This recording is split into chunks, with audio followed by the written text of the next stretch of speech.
의사인 아들에게서 전화가 온 것은 늦은 밤이었다. 지금 당장 병원 뒤편으로 와달라는 다급한 목소리였다. 내가 도착했을 때 아들은 나를 자신의 차에 가까이 오지 못하게 막으며 말했다. 어머니, 안에 누가 있는지 보기 전에 경찰에 신고하지 않겠다고 약속해 주세요. 차 안을 들여다본 순간 나는 공포에 질려 무릎이 후들거렸다. 화요일 밤 11시 47분 전화벨이 울렸다. 침대에 누워 협탁이 녹색 디지털 숫자를 보고 있었기에 정확히 기억한다. 잠 못 이루는 밤, 날카로운 벨소리가 칼처럼 침실의 어둠을 갈랐다. 어머니. 둘째 아들, 서준의 목소리는 지나치게 차분하고 절제되어 있었다. 지금 와주셔야겠어요. 나는 심장이 쿵 내려앉는 것을 느끼며 벌떡 몸을 일으켰다. 서준은 시립병원 응급실 의사였다. 아들의 야심한 전화는 단 한 번도 좋은 소식을 가져온 적이 없었다. 하지만 오늘 그의 목소리에는 무언가 다른 것이 있었다. 단순히 고된 당직, 근무 후의 피로감이나 의사로서의 비상한 불안감이 아니었다. 무슨 일이니? 다쳤어? 내가 물었다. 아니요. 하지만 지금 병원으로 와주셔야 해요. 병원 뒤편 직원용 출입구 근처에 주차하세요. 안으로 들어오지 마시고요. 그냥 차에서 내리시면 거기서 만나요. 서준아, 너 사람 무섭게 왜 그래? 어머니 제발요. 오시면 설명해 드릴게요. 15분 안에요. 전화는 끊어졌다. 나는 거의 손의 감각에만 의지의 옷을 입었다. 청바지와 스웨터를 꿰어 입는 동안 손가락이 떨렸다. 63의 나이에도 밤중에 비상사태는 익숙했다. 아들 셋을 키운다는 것은 평온한 삶이란 남의 이야기 속 동화일 뿐임을 깨닫기에 충분한 경험이었다. 5년 전 남편을 묻었고 그 이듬해에는 큰아들을 떠나보냈다. 더 나쁜 일은 없을 거라 생각했지만 지금은 전혀 다른 종류의 불길함이 엄습했다. 서준의 목소리에는 큰형을 잃었을 때조차 들어본 적 없는 절박함이 묻어 있었다. 길은 텅 비어 있었다. 나는 언덕과 숲으로 둘러싸인 작은 도시 춘천의 외곽을 달렸다. 차가운 10월의 공기가 안개가 되어 아스팔트 위로 낮게 깔려 있었다. 헤드라이트가 희뿌연 안개를 갈랐다. 나의 낡은 집은 부모님께 물려받은 것으로 도시의 끝자락 주택가에 있었다. 병원까지는 20분 남짓한 거리, 오늘따라 그 길이 끝없이 길게 느껴졌다. 나는 아들의 말, 그 억양과 숨막히는 침묵, 그 안에 숨겨진 공포를 머릿속으로 되뇌고 또 되뇌었다. 병원 뒤뜰에 이르자 아들의 은색 승용차가 바로 눈에 띄었다. 서준은 녹색 수술복 바지에 재킷을 걸친 채 차 옆에 서 있었다. 가로등의 노란 불빛이 그의 얼굴을 시체처럼 창백하게 만들었다. 그는 혼자가 아니었다.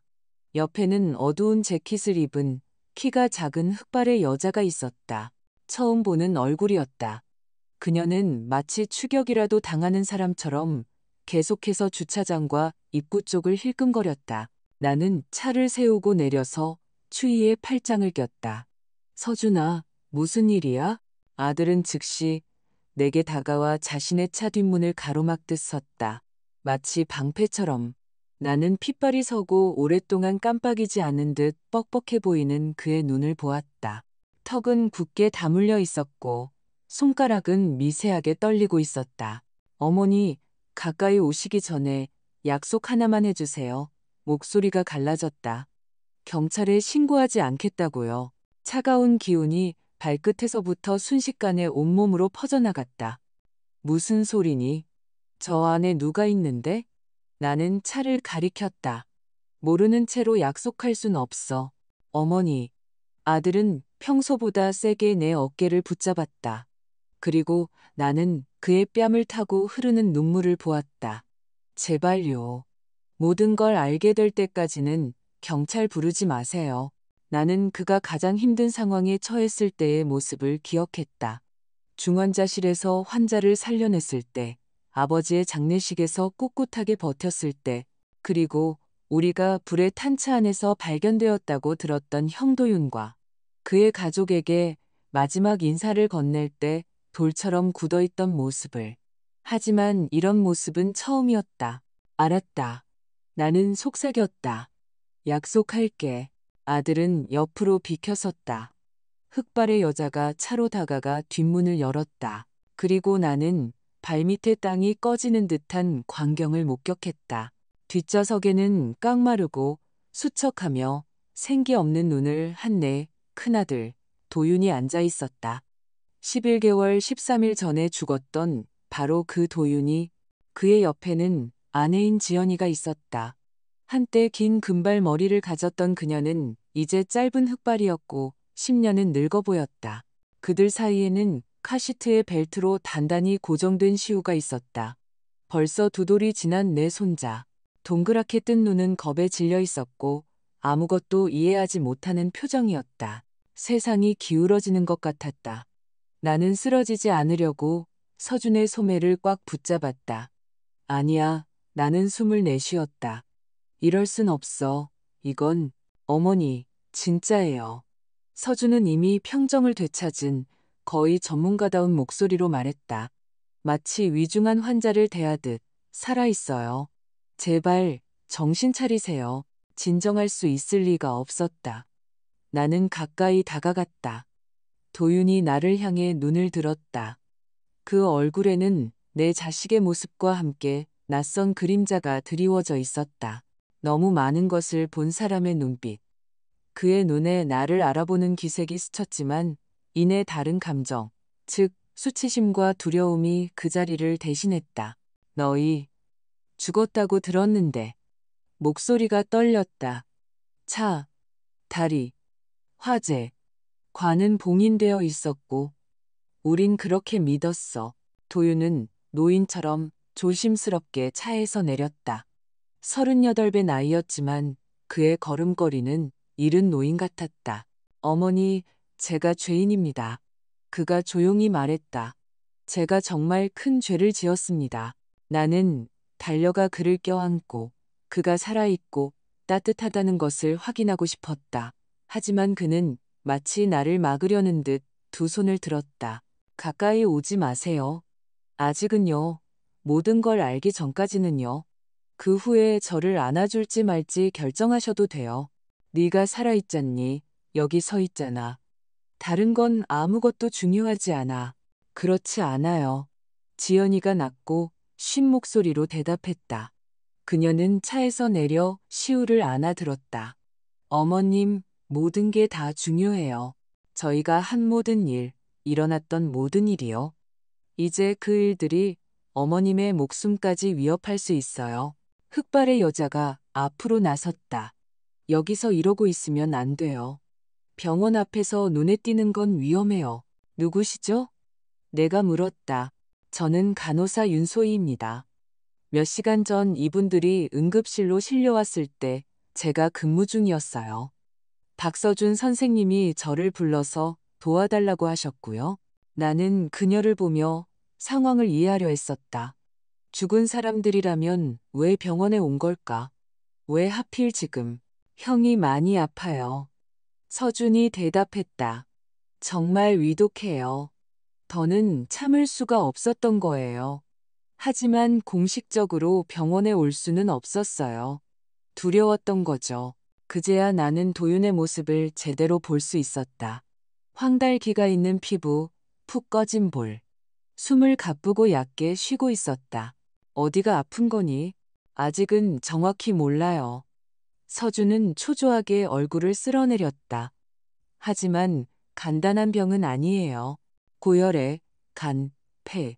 일단 항생제랑 수액은 낫지만 그걸로는 부족해요. 제대로 된 입원 치료가 필요해요. 그 말은 신분증, 서류가 필요하다는 뜻이고, 그러면 형이 살아있다는 사실과 그 뒤에 숨겨진 모든 게 드러나게 되겠죠? 소희가 조용히 덧붙였다. 여기서 형님의 신원이 밝혀지면 5분 안에 질문들이 쏟아지기 시작할 거예요. 나는 숨을 들이마셨다. 우리 집으로 데려가자. 주변은 온통 숲이고 이웃집도 멀리 떨어져 있어. 아무도 못 볼 거야. 거기서 어떻게 할지 생각해보자. 어머님, 이분들을 돕는 순간 어머님도 공범이 된다는 걸 아시나요? 소희가 나를 똑바로 쳐다보았다. 만약 이분들이 무슨 짓을 저질렀다면 그 말이 밤 공기 속에 무겁게 떠다녔다. 공범이라니. 대체 무슨 짓을 한 거니? 나는 도윤에게 물었다. 왜 죽음을 위장해야만 했어? 그는 내 시선을 피하지 않았다. 그리고 나는 그 순간 처음으로 그의 눈에서 내가 알던 고집세고 정직한 큰아들의 모습을 보았다. 도망쳤습니다. 그가 말했다. 저희에겐 선택의 여지가 없었어요. 누구한테서? 사람들로부터요. 지연이가 속삭였다. 이번에는 정말로 저희가 관 속에 눕기를 바라는 사람들이요. 그때 주차장 저편에서 순찰차가 코너를 돌았다. 헤드라이트가 우리를 훑고 지나갔다. 순찰이다. 소희가 속삭였다. 매시간 돌아요. 차에 타요. 서준이 명령했다. 어머니가 먼저 가세요. 저희가 뒤따를게요. 멈추지 마세요. 나는 거의 뛰다시피 내 차로 달려갔다. 손이 너무 떨려 열쇠가 좀처럼 구멍에 들어가지 않았다. 등 뒤에서 차문이 닫히는 소리와 엔진 소리가 울렸다. 순찰차는 우리가 잠시 전까지 서 있던 곳으로 방향을 틀었다. 내가 뒤뜰을 빠져나올 때 백미러로 서준과 그 뒤를 따르는 소희의 차 헤드라이트가 보였다. 우리는 어둠 속으로 미끄러져 들어갔고 순찰차는 텅 빈 주차장 구석으로 향했다. 나는 차를 몰았지만 생각은 길을 따라가지 못했다. 도윤이 살아있다. 지연이도 시우도 살아있다. 1년간의 슬픔, 아침마다 창가에 서서 오늘 저녁까지 살아남지 못할 것 같다고 생각했던 매일매일이 모두 거짓 위에 세워진 것이었다. 그들의 결정 위에 어째서? 대체 무슨 일이 있어야 아들이 어머니로 하여금 자신의 제사를 지내게 만들고 그 자신은 어딘가에 숨어 지낼 수 있단 말인가? 서류상으로 자신을 매장할 정도로 대체 누구로부터 도망치고 있었던 걸까? 어둠 속에서 내 집이 나타났다. 헤드라이트 불빛에 비친 하얀 목조 외관이 낯설게 보였다. 평생 동안 그 집은 내게 요새였다. 어린 시절부터 남편을 잃은 지금까지 오늘 처음으로 나는 이 벽이 나를 지켜주지 못할 수도 있겠다는 생각을 했다. 내 열쇠로 문을 열고 불을 켰다. 그들이 뒤따라 들어왔다. 서준과 소희가 거의 부축하다시피 도윤을 안으로 옮겼다. 지연이는 잠든 시우를 꼭 껴안고 있었다. 아이는 엄마의 목에 코를 밟고 있었다. 우리는 거의 소리를 내지 않고 조용히 움직였다. 내가 그들 뒤에서 문을 닫고 빗장을 거는 소리가 정적 속에서 총성처럼 울렸다. 도윤은 거실 소파에 주저앉았다. 제대로 된 불빛 아래에서 보니 그가 얼마나 위독한지 명확히 보였다. 잿빛 얼굴, 끈적한 땀, 거친 숨소리. 제대로 살펴봐야겠어요. 서준이 짧게 말했다. 소희 씨, 좀 도와줘요. 손님 방으로 옮기죠. 그들은 도윤을 데리고 복도로 사라졌다. 위층에 방 비어 있어. 내가 지연이에게 말했다. 오른쪽 두 번째 문이야. 시우 거기 눕혀. 그녀는 고개만 끄덕이고 삐걱이는 계단을 올라갔다. 나는 거실에 홀로 남았다. 똑같은 가구, 똑같은 카펫, 벽에 걸린 사진들. 벽난로 위 선반에는 새아들의 성장 과정이 담긴 사진들이 놓여 있었다. 젊고 행복한 모습의 도윤과 지연의 결혼 사진. 그 옆에는 사고 몇 달 전 시우의 첫돌 잔치에서 찍은 가족 사진. 그리고 그 옆에는 깔끔하게 인쇄된 흑백의 장례식 순서지. 날짜, 성당, 그리고 내가 그날 간신히 목구멍으로 넘겼던 추도사. 나는 그 종이를 집어들었다. 손가락이 떨렸다. 잿빛 11월의 어느 날, 비, 굳게 닫힌 관. 나는 제단 앞에 서서 사람들에게 내 아들은 좋은 사람이었다고 말했다. 그런데 그는 어딘가에서 살아 숨쉬며 침묵하고 있었다.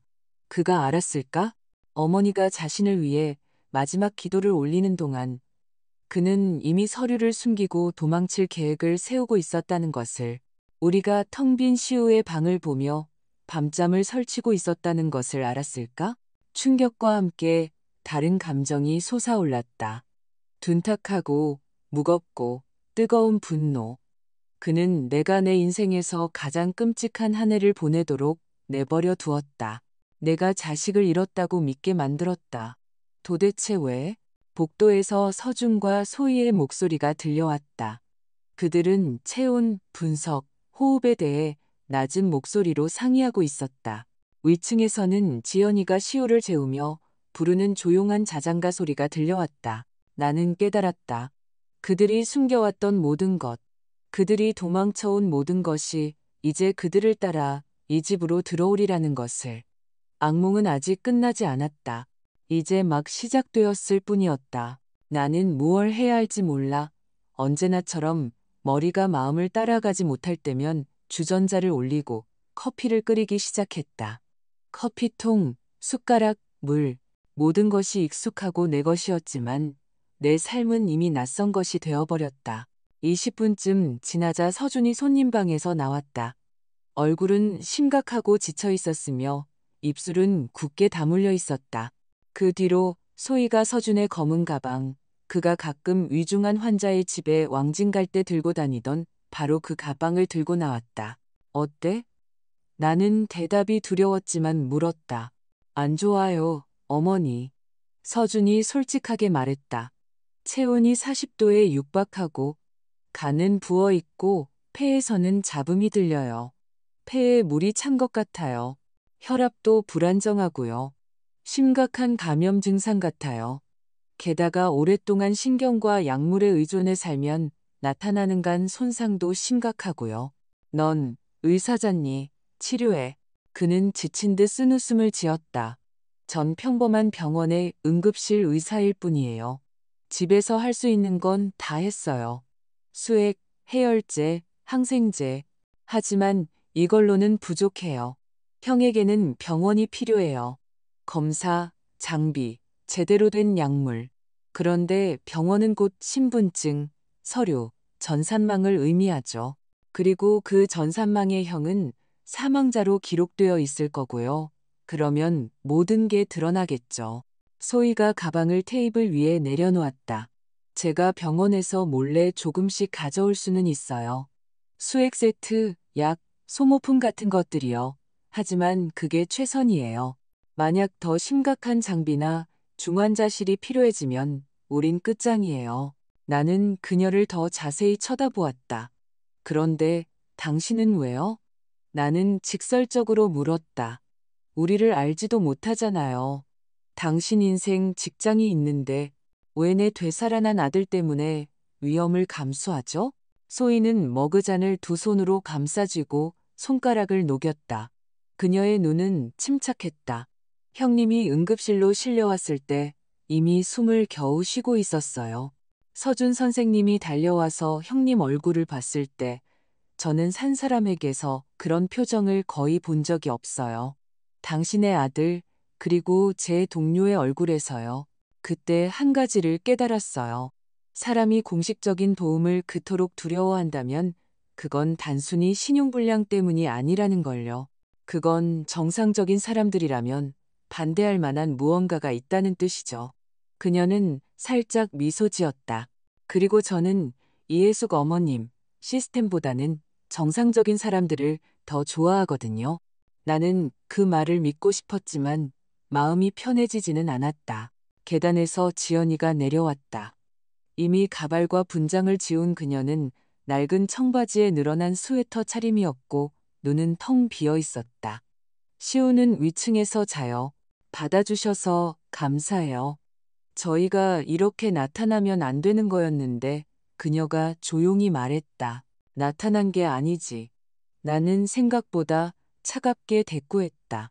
너희는 1년 동안 침묵했고 내 아들의 무덤 앞에서 나를 울게 내버려뒀어.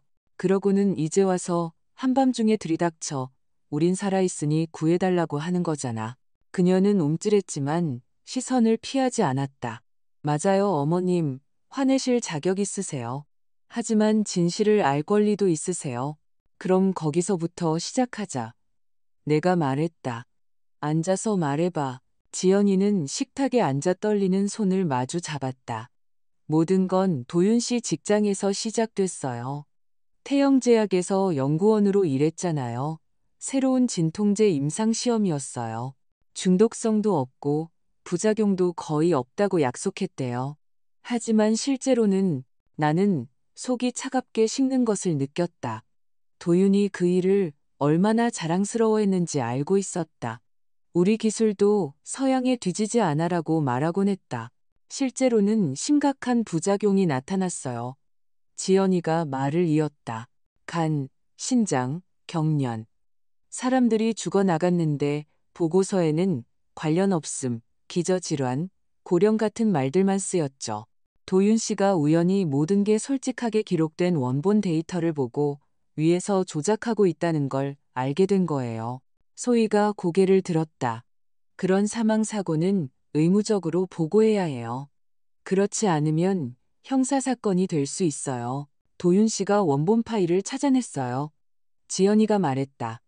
복사해서 더 높은 사람에게 가려고 했죠. 그런데 그들이 알아차린 거예요. 그녀는 침을 삼켰다. 먼저 서류 복사를 도와줬던 동료가 죽었어요. 밤에 차가 도랑에 빠졌는데 맑은 날씨에 혼자서요. 졸음운전으로 처리됐어요. 이틀 뒤에는 우리 집에 도둑이 들었고요. 나는 머그잔을 꽉 쥐었다. 훔쳐간 건 없었어요. 단지 시우방벽에 마커로 이렇게 쓰여 있었어요. 우리가 경고했지. 그녀의 목소리가 갈라졌다. 그 후 도윤 씨는 아침에 상사에게 가지 않고 검찰로 갔어요. 모든 걸 털어놓았죠. 그들은 기록하고는 조사하겠다고 말했어요. 하지만 그날 저녁부터 전화가 오기 시작했어요. 무슨 전화? 서준이 조용히 물었다. 발신번호 표시 제한. 낮은 목소리로요. 그가 어디에 갔는지 알고 있고 어떤 조사도 그를 구해주지 못할 거라고. 특히 우리 가족은 더더욱 그럴 거라고 했어요. 입 다물지 않으면 우리를 토막난 채로 발견하게 될 거라고요. 도윤 씨는 허풍이라고 생각했어요. 우리 집 근처에 차가 나타나기 전까지는요. 그리고 또 다른 차가 나타나고 텅 빈 도로에서 우연을 가장해 그를 위협하기 전까지는요. 지연이는 손으로 얼굴을 쓸었다. 그날 밤 그는 벽처럼 하얗게 질려서 집에 돌아왔어요. 그리고 말했죠. 우리에게는 두 가지 선택지가 있어. 앉아서 집이 불타기를 기다리거나 아니면 사라지는 거야. 완전히. 그래서 자신들을 장사 지내기로 한 거군요. 서준이 말했다. 지연이는 고개를 끄덕였다. 도윤 씨가 서류 문제를 해결해주는 지인을 떠올렸어요. 비싸고 더러운 방법이었지만 다른 출구가 보이지 않았죠. 그들은 영안실을 통해 무연고 시신들을 찾아냈어요. 남자, 여자, 그리고 사산된 아기요. 일부 데이터를 바꾸고 기록을 뒤섞었죠. 차는 실제로 우리 차를 찾아냈고요. 나머지는 시스템이 알아서 꾸며냈어요. 나는 속에서 메스꺼움이 치밀어 오르는 것을 느꼈다. 그러니까 내가 관 앞에서 서 있는 동안 내가 천천히 말했다. 그 안에는 다른 사람들이 누워 있었단 말이구나. 네, 지연이가 대답했다. 저희도 끔찍한 짓을 하고 있다는 걸 알았어요. 하지만 동물적으로 겁에 질려 있었죠. 어머님은 슬픔 속에서 사시겠지만 살아는 계실 거고 우리는 최소한 기회라도 얻을 수 있을 거야라고 생각했어요. 눈물이 그녀의 뺨을 타고 흘렀지만 목소리는 여전히 차분했다. 저희는 다른 이름으로 떠나서 다른 지역의 값싼 아파트를 얻었어요. 도윤 씨는 닥치는 대로 일했어요. 공사장에서요. 저희는 이제 끝났다고, 시스템이 우리를 잊었다고 생각했어요. 잊지 않았군요. 서준이 낮게 말했다. 한 달 전 도윤 씨가 가게 앞에서 태영제약 사람을 봤어요. 지연이가 조용히 말을 이었다. 그는 못 본 척했죠.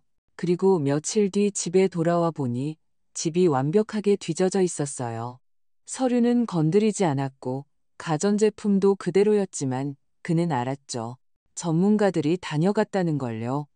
도윤 씨는 거의 즉시 쓰러졌어요. 고열, 통증, 황달. 저희는 차에 올라타서 그냥 달렸어요. 계획도 없이 그저 멀리 그녀는 나를 향해 눈을 들었다. 결국 저희에게는 서준이 말고는 믿을 사람이 아무도 남지 않았어요. 나는 서서 그 이야기를 들으며 내 안에서 두 여자가 싸우는 것을 느꼈다. 아들이 벼랑 끝으로 내몰린 것을 보는 어머니, 그리고 1년 동안 남의 무덤에 다니던 어머니. 그럼 나는 믿을 수 없었던 거니? 내가 조용히 물었다. 나는 너무 약하고 너무 늙어서 진실을 알기에는 부족했던 거니? 어머님을 지켜드리고 싶었어요. 지연이가 말했다. 만약 모르셨다면 진심으로 저희의 죽음을 믿는다고 말씀하셨을 테고, 그러면 그들이 어머님을 이용하기가 더 어려웠을 테니까요. 저희는 생각했어요. 너희가 나를 위해 생각했다고? 내가 말을 끊었다. 고맙구나. 서준이 조용히 내 팔을 잡았다. 어머니, 끼어들지 마라. 내가 말했다. 너도 오늘에야 알게 된 거니? 쟤들은 1년 동안 숨어 지냈어. 이건 나와 저 애의 이야기야. 무거운 침묵이 흘렀다. 시계 초침 소리와 현관에서 윙윙거리는 낡은 냉장고 소리뿐이었다. 나는 숨을 들이쉬고 내쉬었다. 분노는 여전했지만 그와 동시에 상황이 명확하게 그려졌다. 손님 방에는 내 큰아들이 죽어가고 있고 위층에는 손자와 며느리가 있다. 남의 목숨 따위는 신경 쓰지 않는 대기업. 그리고 그들이 알고 있는 서류. 이제 그 모든 오물이 내 집, 복도 카펫 위에 서 있었다. 우리가 이미 이 일에 발을 들였으니 되돌아갈 길은 없다고 말하려던 참이었다. 갑자기 거리에서 헤드라이트 불빛이 비쳤다. 차 한 대가 천천히 우리 집으로 들어오는 비포장도로로 접어들었다. 그리고 그 차는 평범한 차가 아니었다. 누구 기다리시는 분 있어요? 소희가 물었다. 아니, 내가 대답했다. 이 시간에 나를 찾아올 사람은 아무도 없어. 우리는 조심스럽게 창가로 다가가 옆에서 밖을 엿보았다. 마당으로 들어선 것은 경찰차였다. 옆면에는 익숙한 지역 경찰서 마크가 찍혀 있었다. 안 돼. 지연이가 속삭였다. 차에서 내린 사람은 최민수 경이었다. 수년 동안 우리 집에 드나들며 남편과 차를 마시고 도윤의 관 앞에서 제복을 입고 서 있던 바로 그 사람이었다. 저 사람 너희 장례식에도 왔었어. 내가 낮게 말했다. 우리를 전부 다 알아. 민수는 현관으로 올라와 문을 두드렸다. 이해숙 어머님, 문 좀 여세요. 저 민수입니다. 드릴 말씀이 있습니다. 서준이 속삭였다. 저 사람이 형을 보면 안 돼요. 빨리 숨어요. 내가 말했다. 복도, 방 안으로요. 조용히. 소희는 가방을 챙겼다. 지연이는 시호를 안았다. 집 깊은 곳 어딘가에서 마룻바닥 삐걱이는 소리가 났다. 나는 손으로 얼굴을 쓸고 숨을 내쉬고 평소의 차분한 미소를 지으며 문잠금 장치를 풀었다. 최경희님, 이 밤중에 웬일이세요? 내가 말했다. 무슨 일이라도? 그는 문지방에 서서 허리띠에 손을 얹고 있었다. 그의 시선은 날카로웠다. 너무나도. 바로 그걸 여쭤보러 왔습니다. 어머님. 그가 차분하게 말했다. 병원 근처에서 이상한 움직임이 있었다는 신고가 들어왔습니다. 그리고 조회된 차량 번호 중에 어머님 차가 있었습니다. 그는 아직 안으로 들어오지 않았지만 이미 내 어깨 너머 집 안 깊숙한 곳을 훑어보고 있었다. 그리고 집 안에서 또다시 배신자처럼 마룻바닥이 삐걱거렸다. 최민수 경위는 문지방에 서서 서두르지 않았다. 마치 신고를 받고 출동한 낯선 집을 살피듯 평생 차를 마시던 집이 아닌 것처럼 조심스럽게 안을 훑어보았다. 무슨 일 있으셨습니까, 어머님? 그가 차분한 목소리로 물었다. 병원에서 신고가 들어왔습니다. 밤중에 뒷뜰에서 수상한 움직임이 있었다고요. 차량 번호를 조회해보니 한 대는 어머님 차, 한 대는 서준이 차, 나머지 한 대는 다른 병원 간호사 차더군요. 그는 침착하게 말했지만 눈은 계속해서 나를 지나쳐 집안을 훑고 있었다. 등 뒤에서 마룻바닥이 희미하게 삐걱거렸다. 네, 병원에 갔었어요. 나는 고개를 끄덕였다. 서준이가 전화해서 급히 가족 병력에 대해 물어볼 게 있다고 해서요. 위중한 환자가 있었나 봐요. 다녀와서 얘기 나누고 걔는 당직이라 남았고 저는 집에 왔죠. 그렇게 빨리요? 민수가 눈을 가늘게 떴다. 경비 기록으로는 차들이 12시 47분에 떠났는데 지금이 1시 15분이네요. 평소에 어머님이 시내에서 여기까지 20분 만에 그렇게 밟으시진 않잖아요. 나는 억지로 어깨를 으쓱했다. 졸려서 그랬죠. 과속이 범죄는 아니잖아요. 그의 어깨에 달린 무전기에서 무언가 치직거리는 소리가 났다. 그는 나에게서 눈을 떼지 않은 채 소리를 줄였다. 잠깐 들어가도 될까요? 별일 없으신지 확인만 하고요. 최경희님, 밤도 늦었고 저 혼자라 피곤한데 내일 얘기하면 안 될까요? 1분이면 됩니다, 어머님. 목소리는 이미 사무적으로 변해 있었다. 보고를 올려야 합니다. 댁에 아무 문제가 없는지 혹은 더 나쁜 일이 없는지 확인해야 할 의무가 있습니다. 그는 마치 내가 이미 동의라도 한 것처럼 문지방을 넘어섰다. 나는 뒤로 물러섰다. 심장이 너무 세게 뛰어 그에게까지 들릴 것만 같았다. 그의 시선이 부엌에 꽂혔다. 식탁 위에는 아직 온기가 남아있는 커피잔 4개가 놓여 있었다. 방금 병원에서 돌아온 혼자 사는 노인이 마시기엔 너무 많은 양이었다. 손님이 계셨나 봐요? 그가 거의 다정하게 물었다. 이웃이 왔었어요. 머릿속에 떠오른 첫 번째 변명을 내뱉었다. 혈압 때문에 안 좋다고 해서요.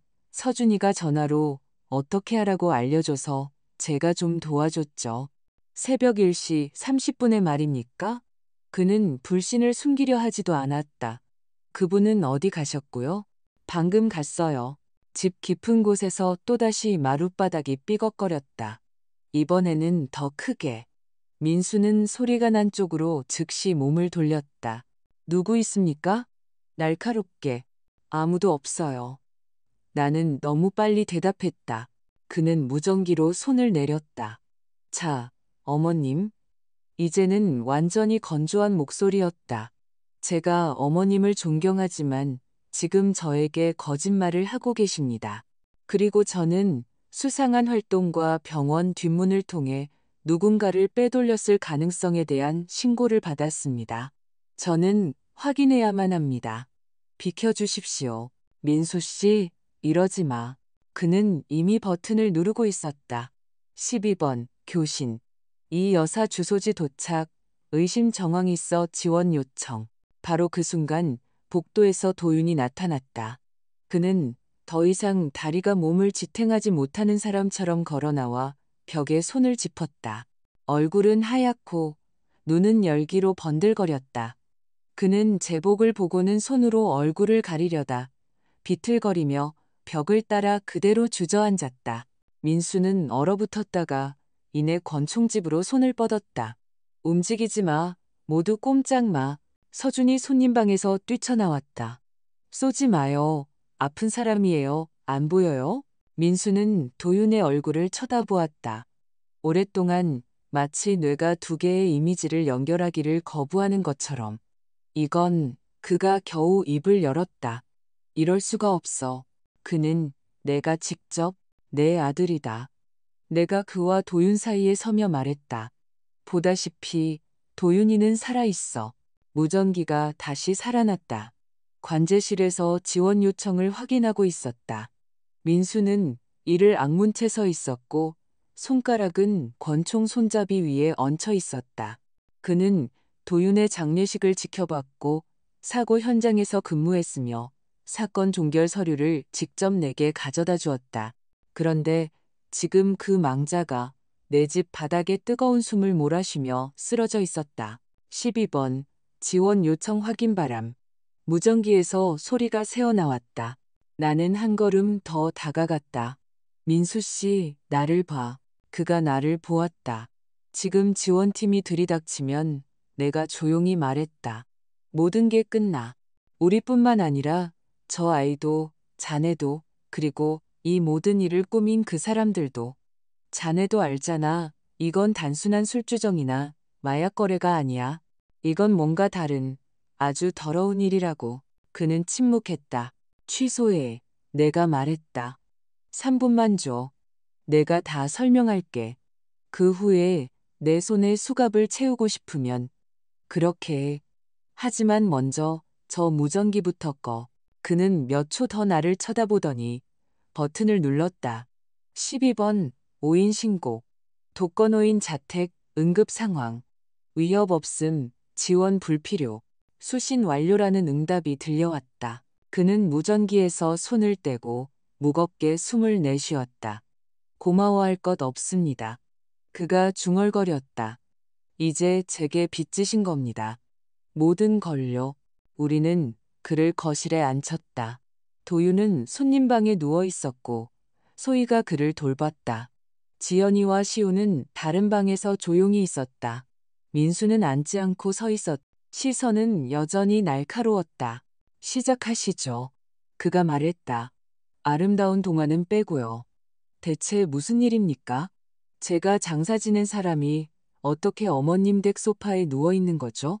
이야기를 한 것은 지연이었다. 가장 침착하게. 그녀는 이미 나에게 했던 이야기를 조목조목 반복했다. 태영제약, 조작된 보고서, 동료의 죽음, 아이 방해 낙서, 검찰에 조사하겠다는 말, 협박, 위장사고, 시신 바꿔치기, 낯선 이름으로 전전하던 임대 아파트. 나는 다시 들으면서 민수의 얼굴에서 내가 느꼈던 것과 똑같은 감정의 변화를 읽었다.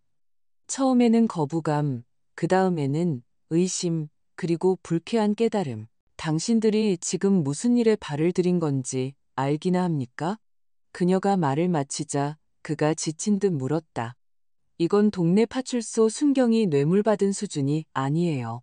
이건 연줄, 돈, 변호사들을 가진 사람들이에요. 당신들 정말로 제거당할 뻔했어요. 그리고 시도했었죠. 서준이 말했다. 완전히 성공하지 못했을 뿐이에요. 도윤이는 이 모든 걸 기록해뒀어요. 지연이가 조용히 덧붙였다. 그는 바보가 아니에요. 말만으로는 그들을 이길 수 없다는 걸 알았죠. 파일, 이메일, 보고서 초안들을 모두 저장했어요. 동료가 도와줬죠. 그걸 이동식 저장 장치에 옮겨서 숨겨뒀어요. 민수의 눈썹이 올라갔다. 어디에? 은행 개인금고요. 그녀가 말했다. 자기 이름으로요. 만약을 위해서. 훌륭하군요. 그가 비웃었다. 그럼 어떻게 그걸 찾으러 가시려고요? 서류상으로 고인인데 그는 가지 않을 거야. 내가 말했다. 서준과 민수, 두 사람 모두 나를 돌아보았다. 도윤이가 죽은 후에 내가 모든 걸 처리했어. 내가 설명했다. 상속, 계좌, 서류, 은행 일들. 아직도 내게 위임장, 서류들, 그리고 그 금고 열쇠가 있어. 은행에서는 나를 죽은 고객의 어머니로 알고 있지. 가서 확인하고 정리하고 우떠치니 탈 게 있다고 말하면 돼. 그건 합법적이야. 만약 그 안에 그녀가 말한 것들이 들어있다면요? 민수가 날카롭게 쳐다보았다. 만약 그 안에 당신들이 말하는 것들이 들어있다면 그건 우리 지역 경찰서에서 다룰 사안이 아닙니다. 그가 천천히 말했다. 그건 이미 서울, 특수부, 식약처에서 다룰 문제죠. 하지만 아시겠습니까, 어머님? 그들이 이미 그를 감시하고 있었다면 그의 재산 변동 내역도 감시하고 있을 수 있습니다. 금고에 대한 어떤 조회 요청이든 바로 신호가 갈 겁니다. 그러니까 내가 거기에 손을 대면 내가 말했다. 우리가 노출된다는 거군. 네. 그가 고개를 끄덕였다. 하지만 손대지 않으면 당신들에게는 말뿐인 증거밖에 없어요. 그걸로는 태영제약을 상대로 아무것도 할 수 없어요. 그들은 당신들을 가루로 만들어버릴 겁니다. 나는 부엌 시계를 보았다. 아직 밤이었다. 다른 방에서는 내 큰아들이 신음하고 있었다.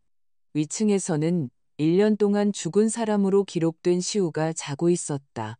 복도에는 직업을 걸고 위험을 감수한 간호사가 앉아 있었다.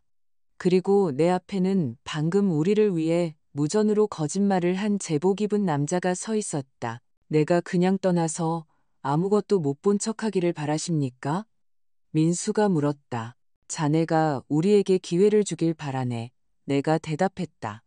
그리고 만약 금고에 정말 증거가 있다면 그 증거가 사라지지 않도록 도와주길 바라네.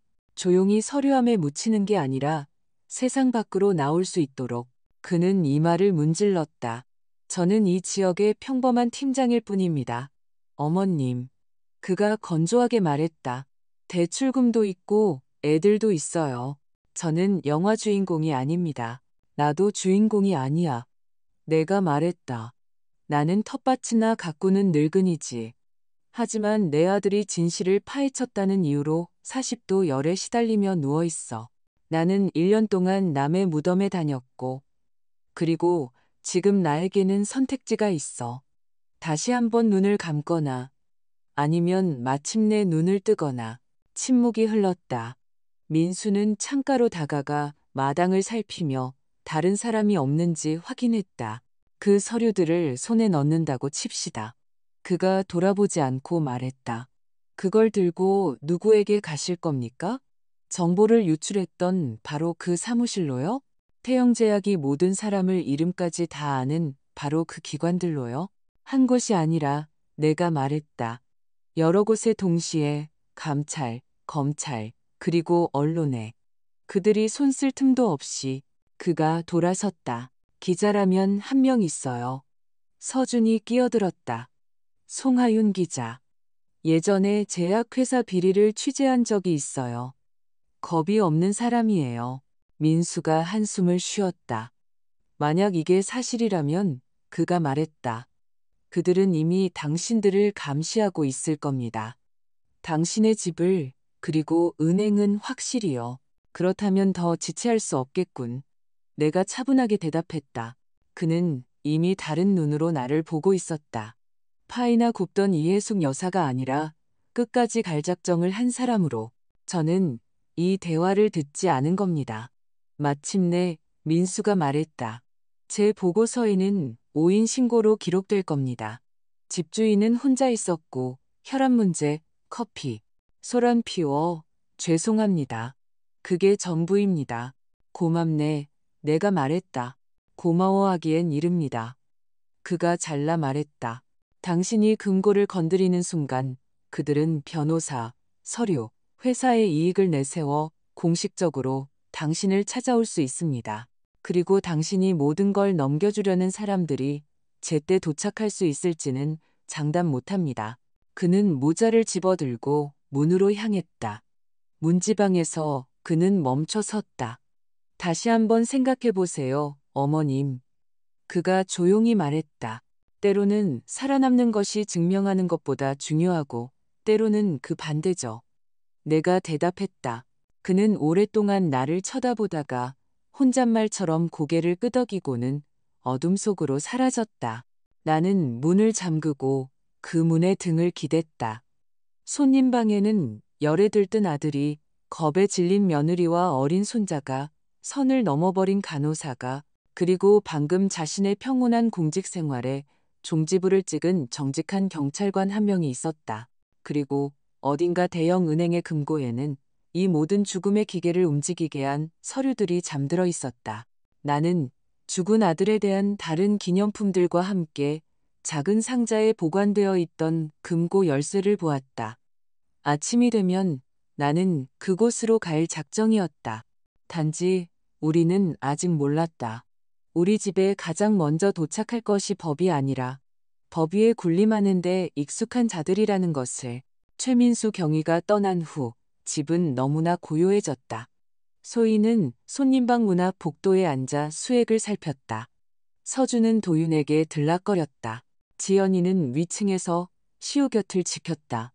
나는 부엌에서 금고 열쇠를 손에 쥔 채 서 있었다. 작고 쇠로 된 열쇠, 1년 동안 장례식 서류들 사이에서 추억처럼 놓여 있었다. 알고 보니 이제 그것은 우리에게 무기나 다름없었다. 아침에 가야지. 나는 생각했다. 고인의 어머니로서 은행에 들어가는 거야. 상속 문제를 마무리해야 한다고 말하고 금고를 여는 거지. 만약 그 안에 정말 그들이 말한 것이 있다면 그게 우리의 유일한 기회야. 그러자 민수의 말이 떠올랐다. 그의 재산에 대한 어떤 움직임이든 바로 신호가 갈 겁니다. 나는 열쇠를 다시 상자에 넣었다. 방으로 채 돌아가기도 전에 누군가 크고 확신에 찬 목소리로 문을 두드렸다. 조심스럽지도 이웃처럼 친근하지도 않은, 마치 문을 열 의무가 있는 사람에게 하듯 나와 서준은 시선을 교환했다. 소희가 일어섰다. 지연이가 계단에서 고개를 내밀었다. 누구 기다리시는 분 있어요? 소희가 속삭였다. 아니, 나도 조용히 대답했다. 옆 창문으로 다가가 문설주에 몸을 붙이고 밖을 엿보았다. 마당에는 선팅이 된 검은색 SUV가 서 있었다. 줄무늬도 마크도 없었다. 우리 동네에는 너무 비싼 차였고 조용한 밤에는 너무 검은 차였다. 경찰이 아니에요. 서준이 속삭였다. 노크 소리가 더 집요하게 반복되었다. 이혜숙 여사님. 차분하고 훈련된 남자의 목소리가 들려왔다. 댁에 계신 거 압니다. 마당에 불도 켜져 있고 차도 있잖습니까? 문 좀 열어주시죠. 딱 5분만 이야기 나누면 됩니다. 나는 마치 찬물을 뒤집어 쓴 것 같았다. 모두 뒤로. 내가 속삭였다. 방으로. 소리 내지 마. 무슨 일 있으면 뒷문으로 숲으로 도망쳐. 어머니, 제가. 서준아, 말대꾸하지 마. 소희 씨, 가방 챙겨요. 지연이랑 시우는 보이지도 들리지도 않게. 그들은 복도, 계단, 방이 어둠 속으로 사라졌다. 집은 다시 텅 비었다. 나는 숨을 고르고 현관에 선 사람을 볼 수 있을 만큼만 문을 살짝 열었다. 남자는 40대 중반쯤 되어 보였다. 깨끗하고 잘 다려진 양복, 비싼 코트, 단정한 머리, 그리고 고객을 안심시키는 데 익숙한 자신감 있는 미소. 안녕하십니까, 이혜숙 여사님. 그가 정중하게 고개를 숙였다. 늦은 방문 죄송합니다. 누구시죠? 나는 웃지 않고 물었다. 강진혁이라고 합니다. 태영제약 보안팀장입니다. 그는 명함을 내밀었다. 모든 것이 정확하게 인쇄되어 있었다. 너무나도 정확하게. 시간 한번 잘 찾아오셨네요. 내가 말했다. 밤중에, 시골에, 노인네 집에 믿어주십시오. 저 역시 이 시간에 남의 집을 방문하는 것이 달갑지는 않습니다. 그가 부드럽게 대답했다. 하지만 사안이 중대합니다. 여사님의 아드님, 박도윤 씨에 관한 일입니다. 심장이 쿵 내려앉았지만 나는 표정을 바꾸지 않았다. 제 죽은 아들 말인가요? 내가 강조했다. 그에 관한 일입니다. 네, 강진혁이 고개를 끄덕였다. 저희가 내부 감사를 진행 중입니다. 몇 가지 불분명한 점들이 드러났습니다. 재정적인 문제, 그리고 아드님께서 비극을 당하시기 직전에 접근 권한을 가졌던 파일들입니다. 저희로서는 회사와 유가족 모두를 위해 이 문제들을 명확히 마무리 짓는 것이 매우 중요합니다. 그는 고개를 살짝 기울여 나를 뜯어보았다. 무슨 말씀이신지 제가 왜 상관 있는지 모르겠군요. 내가 말했다. 모든 건 1년 전에 정리됐습니다. 여사님은 상속인이십니다. 그가 차분하게 상기시켰다. 여사님께서 그의 일들을 처리하셨고 은행 지점에 드나드셨고 서류에 서명하셨습니다. 혹시 아드님 댁이나 어떤 금고에 연구 자료가 남아있을 수도 있습니다. 그것들은 회사의 자산입니다. 저희는 불필요한 것들이 공개된 장소에 남아있지 않은지, 그래서 나중에 여사님께 문제가 생기지 않도록 확인하고 싶을 뿐입니다. 그는 말을 조심스럽게 골랐지만 핵심은 간단했다. 그가 숨긴 것을 내놓아라. 아무것도 남지 않았습니다. 내가 단호하게 말했다. 서류는 버렸고 물건들은 나눠줬습니다. 아시겠지만 힘들었어요. 집을 영안실처럼 두고 싶지 않았습니다. 정말 아무것도요? 그는 동정하는 척했다. 때때로 사람들은 USB나 서류 폴더 혹은 만약을 위해 금고를 계약해두기도 합니다. 정말 그런 게 없다고 확신하십니까? 내 속이 오그라들었다. 그는 금고에 대해 마치 이미 계약서 사본이라도 들고 있는 것처럼 말했다. 나는 잠시 말을 멈췄다. 1년 전 쓰레기통을 뒤지고 싶으시다면 너무 늦었군요. 내가 대답했다. USB도 금고도 비밀도 없습니다. 평범한 가족, 평범한 슬픔뿐입니다. 그의 미소는 흔들리지 않았지만 시선은 더 날카로워졌다. 가슴 아픈 주제라는 것 이해합니다. 강진혁이 말했다. 하지만 저희 입장도 이해해 주셔야 합니다. 저희는 감사기관과 국가의 책임을 져야 합니다. 모든 자료가 제자리에 있다는 것을 보여줘야 합니다. 때로는 유가족들 스스로도 자신들이 무엇을 가지고 있는지 모를 때가 있습니다. 이렇게 하죠. 그는 명함을 꺼냈다. 혹시라도 무언가 기억나시면 어떤 저장장치나 서류, 금고 열쇠가 어디 있는지 생각나시면 바로 저에게 전화 주십시오. 밤이든 낮이든 상관없습니다. 저희가 원만하게 해결해 드리겠습니다.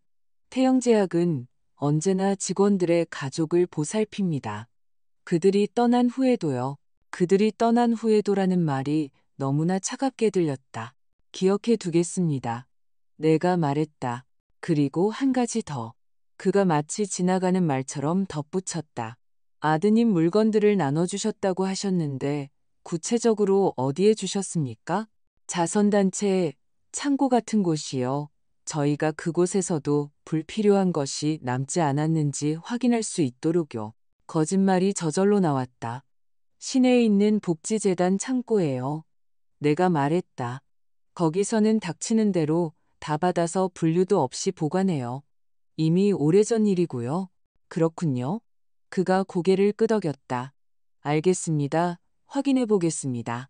그는 문에서 한 걸음 물러섰다. 늦은 시간에 다시 한번 죄송합니다. 이혜숙 여사님. 더 이상 이 주제로 여사님을 번거롭게 할 일이 없기를 바랍니다. 무슨 일 있으면 제 번호는 명함에 있습니다. 그는 현관에서 내려와 차로 걸어갔다. 차문을 잡으려다 말고 갑자기 멈춰서서 돌아보더니 다시 한번 우리 집 창문들을 쳐다보았다. 오랫동안 마치 커튼 뒤에서 누가 움직였는지 확인이라도 하려는 듯 눈을 가늘게 떴다. 그러고는 운전석에 앉았다. SUV는 부드럽게 도로로 빠져나가 어둠 속으로 사라졌다. 나는 문을 닫고 안전고리를 걸었다. 그제야 다리에 힘이 풀렸다. 나는 벽에 기댔다. 숨쉬기가 힘들어졌다. 복도에서 즉시 서준이 나왔다. 그 뒤로 소희가, 위층에서는 지연이가 고개를 내밀었다. 누구였어요? 그녀가 속삭였다. 그들이에요? 태영제약. 내가 말했다. 직접 오셨네. 강진혁, 보안팀장.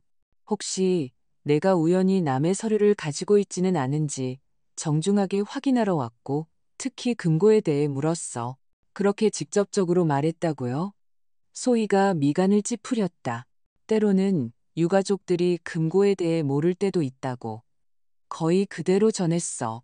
그는 알고 있거나 거의 확신하고 있는 거야. 그때 전화벨이 울렸다. 정적 속에서 날카롭게 나는 움찔했다. 액정에는 최민수 경이라고 떠 있었다. 네, 나는 전화를 받았다. 어머님, 잘 들으세요. 그가 인사도 없이 조용히 말했다. 어머님 댁에서 나와서 몇 킬로미터 안 갔는데 마주오는 검은색 지프를 봤습니다. 서울 번호판에 낯이 익은 얼굴들이었어요. 옆에 차를 세우고 보니 어머님 댁으로 가더군요. 제가 나서지는 않았지만 번호판은 기록해뒀습니다. 저희 쪽으로 조회해보니 그 차 한 대는 태영제약과 자주 엮이는 보안업체 소속으로 등록되어 있습니다. 그들이 다녀갔습니까? 다녀갔네. 내가 말했다. 그리고 방금 떠났고 무엇을 원하던가요? 언제나 그런 자들이 원하는 것. 우리가 조용하고 편한 존재가 되어주길. 그리고 불필요한 서류가 떠오르지 않기를 바랐지. 민수가 낮은 목소리로 욕설을 내뱉었다. 그럼 들으세요.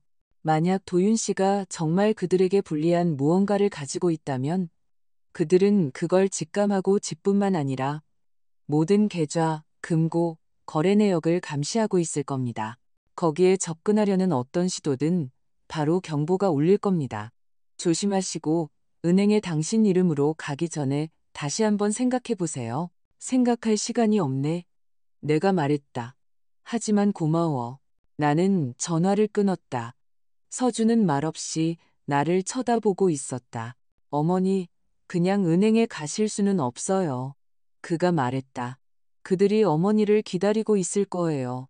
어머니가 들어가는 걸 보고 금고에 접근하는 걸 보면 모든 걸 알아차릴 거예요.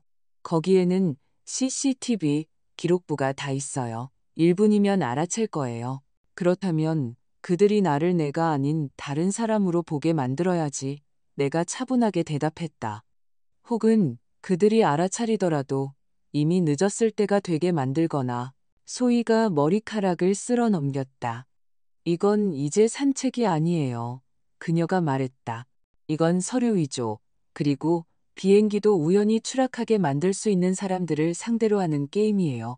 그렇다면 혼자서 게임하지 않으면 돼. 내가 대답했다. 하지만 시작은 어쨌든 금고에서부터 해야 해. 그리고 그 순간 나는 두 가지를 명확히 깨달았다. 첫째, 그들은 도윤이 무언가를 빼돌렸다는 것을 정확히 알고 있으며 절대 포기하지 않을 것이다. 둘째, 만약 우리가 그들보다 먼저 그 파일들을 손에 넣지 못하면 두 번째 장례식 화환은 진짜가 될 것이다. 그리고 은행이 문을 열기까지는 이제 겨우 몇 시간밖에 남지 않았다. 아침은 아직 시작되지도 않았는데 하루가 이미 다 지나간 것 같았다. 부엌 시계는 6시 10분 전을 가리키고 있었다. 창밖은 잿빛 어둠에 잠겨 있었다. 집 안에서는 약 냄새와 진한 커피 향이 났다. 서준이 지친 얼굴로 손님 방에서 나왔다. 버티고 있니? 내가 물었다. 일단은요, 그가 말했다. 열은 조금 내렸지만 여전히 높아요. 간, 폐, 마음에 안 들어요. 어머니, 이건 감기가 아니에요. 하지만 지금 형을 병원으로 데려가는 건 바로 항복하는 거나 마찬가지예요. 소희는 도윤의 방문가에 앉아 그의 숨소리를 듣고 있었다. 이렇게 오래 버티진 못할 거예요. 그녀가 조용히 말했다. 치료 문제뿐만 아니라 그를 이 지경으로 만든 사람들에 대한 문제도 해결해야 해요. 나는 그녀를 보았다. 그들에 대한 문제는 단 한 가지로만 해결될 수 있어. 내가 말했다. 증거. 그 말이 허공에 떠돌았다. 우리 모두 그것이 금고를 의미한다는 것을 알고 있었다. 소희가 갑자기 무언가 중요한 것을 기억해낸 듯 눈을 가늘게 떴다. 밤에 응급실에서 그분들 서류 처리할 때 가짜 신분증을 봤어요. 아주 정교했어요. 어설픈 학생이 만든 게 아니에요. 이건 전문가 솜씨예요. 제가 증인 보호 프로그램 관련 일에서 비공식적이지만 실력 있는 사람을 알아요. 전화해 볼 수 있어요. 서준이 고개를 들었다. 소희 씨, 이미 충분히 됐어요. 그녀가 잘라 말했다. 어차피 직장을 조금 일찍 잃느냐, 조금 늦게 잃느냐의 차이는 이제 없어요. 만약 태영제약을 한 발 앞설 기회가 있다면 써야죠. 나는 조용히 듣고 있었다. 나를 위해 서류를 만들어 달라는 거니? 내가 물었다. 네, 소희가 고개를 끄덕였다.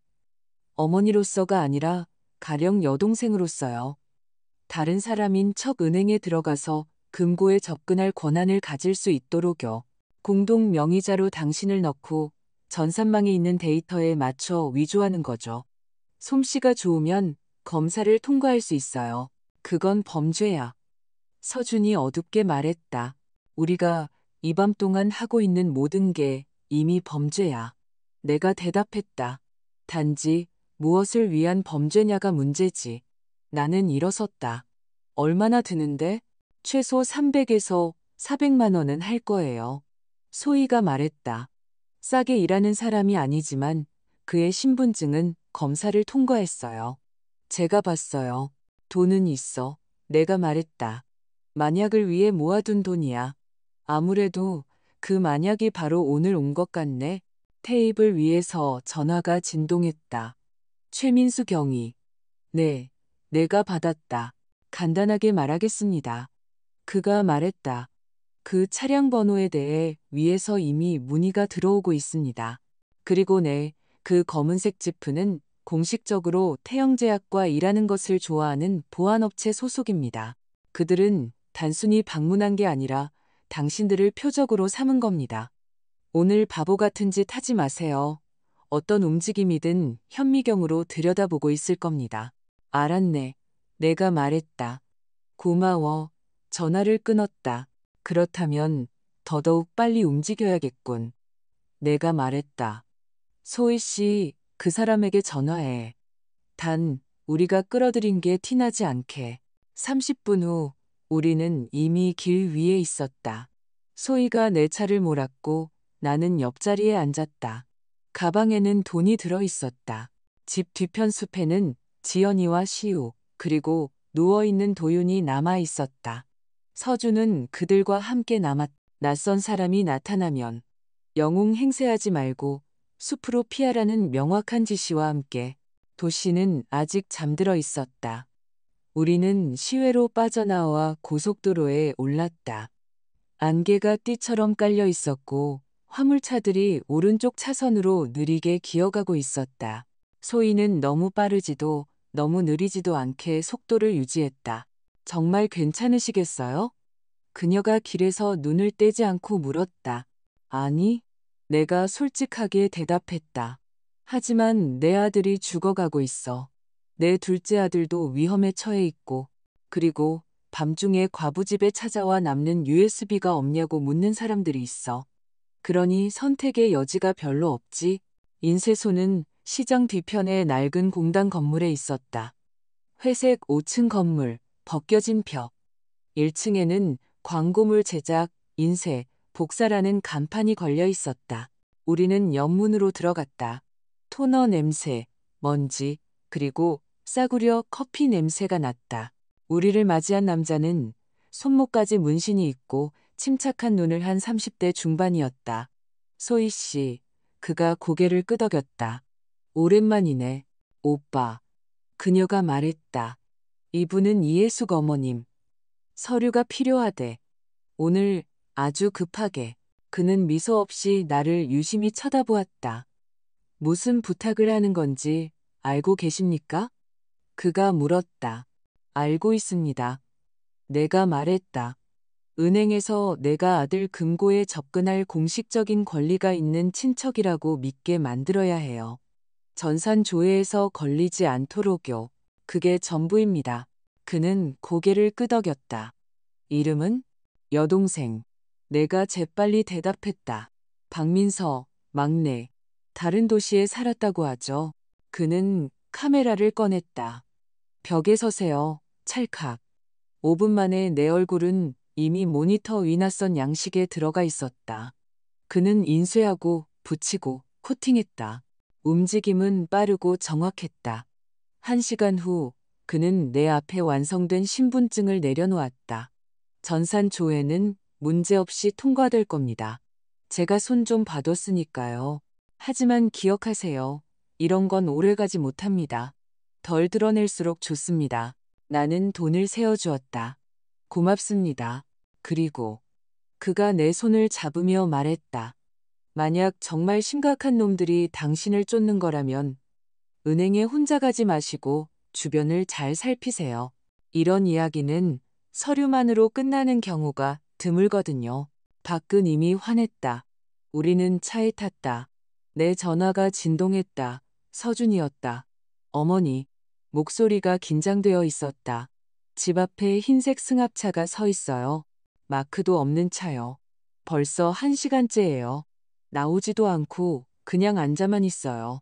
민수 아저씨한테 전화했더니 지나가면서 봤는데 공식적으로는 트집 잡을 게 없다고 해요. 너희는 안에 있니? 네, 조용히요. 짐 챙겨. 내가 말했다. 서류, 가장 필요한 것들로. 만약 그들이 집으로 움직이면 모두 데리고 숲으로 빠져나가. 영웅 행세하지 말고. 알았니? 알았어요. 그가 숨을 내쉬었다. 어머니는 어디세요? 나는 시계를 보았다. 은행이 문을 열기까지 40분 정도 남아 있었다. 볼일 보러 가는 중이야. 내가 말했다. 일이 잘 되면 전화할게. 전화를 끊었다. 소희가 나를 쳐다보았다. 집이 이미 감시당하고 있어요. 그녀가 말했다. 그들은 당신이 돌아오거나 누가 밖으로 나오기를 기다리고 있는 거예요. 그럼 지금 집으로 가면 안 돼. 내가 대답했다. 바로 은행으로 가자. 시내는 아침의 분주함으로 가득했다. 교통체증, 버스, 장바구니를 든 사람들. 우리는 한서은행 지점 건너편에 주차했다. 기둥이 있는 아름다운 옛 건물, 윤이 나는 문, 입구에 경비원. 나는 멀지 않은 곳에서 검은색 SUV를 보았다. 밤에 강진혁이 타고 왔던 것과 똑같은 차였다. 조금 떨어져 있었지만 시야는 탁 트여 있었다. 그들이 벌써 와 있어요. 소희가 말했다. 그렇다면 더 지체할 수 없지. 내가 대답했다. 잘 들어. 나는 그녀를 향해 돌아섰다. 너는 차에 남아 있어. 시동 켜두고 만약 10분 안에 내가 나오지 않으면 그냥 떠나. 말대꾸하지 마. 너는 내 인생이 있잖아. 어머님은요? 그녀가 물었다. 나에겐 아들이 있어. 내가 대답했다. 그리고 그들은 그럴 가치가 있고. 소희는 입술을 꽉 다물었다. 10분이에요. 그녀가 말했다. 그 이상은 안 돼요. 나는 평범한 걸음으로 길을 건넜다. 숨을 들이마셨다. 머릿속에는 단 하나의 생각뿐이었다. 지금 나는 이해숙이 아니야. 지금 나는 박민서다. 열쇠와 권리를 가진 여자. 은행 내부는 대리석, 정적, 유리로 가득했다. 경비원이 힐끗 보고는 고개를 돌렸다. 카운터 뒤에는 단정한 머리의 직원이 있었다. 안녕하세요. 무엇을 도와드릴까요? 개인금고를 열러 왔습니다. 내가 차분하게 말했다. 박도윤 씨 이름으로 된 겁니다. 저는 그의 여동생, 박민서입니다. 여기 신분증과 열쇠입니다. 나는 카운터 위에 위조된 신분증과 반짝이는 열쇠를 올려놓았다. 직원은 그것을 받아들고 컴퓨터에 무언가를 입력했. 순간 미간을 찌푸리더니 이내 미소 지었다. 네, 확인되었습니다. 위임 대리인으로 등록되어 있으시네요. 문제 없습니다. 이쪽으로 오시죠. 나는 금속문을 통해 작은 방으로 안내받았다. 줄지어 늘어선 금고들. 경비원이 자신의 마스터키를 꽂고 내가 내 것을 꽂았다. 길고 금속으로 된 보관함이 빠져나왔다. 고객용 열람실을 이용하시면 됩니다.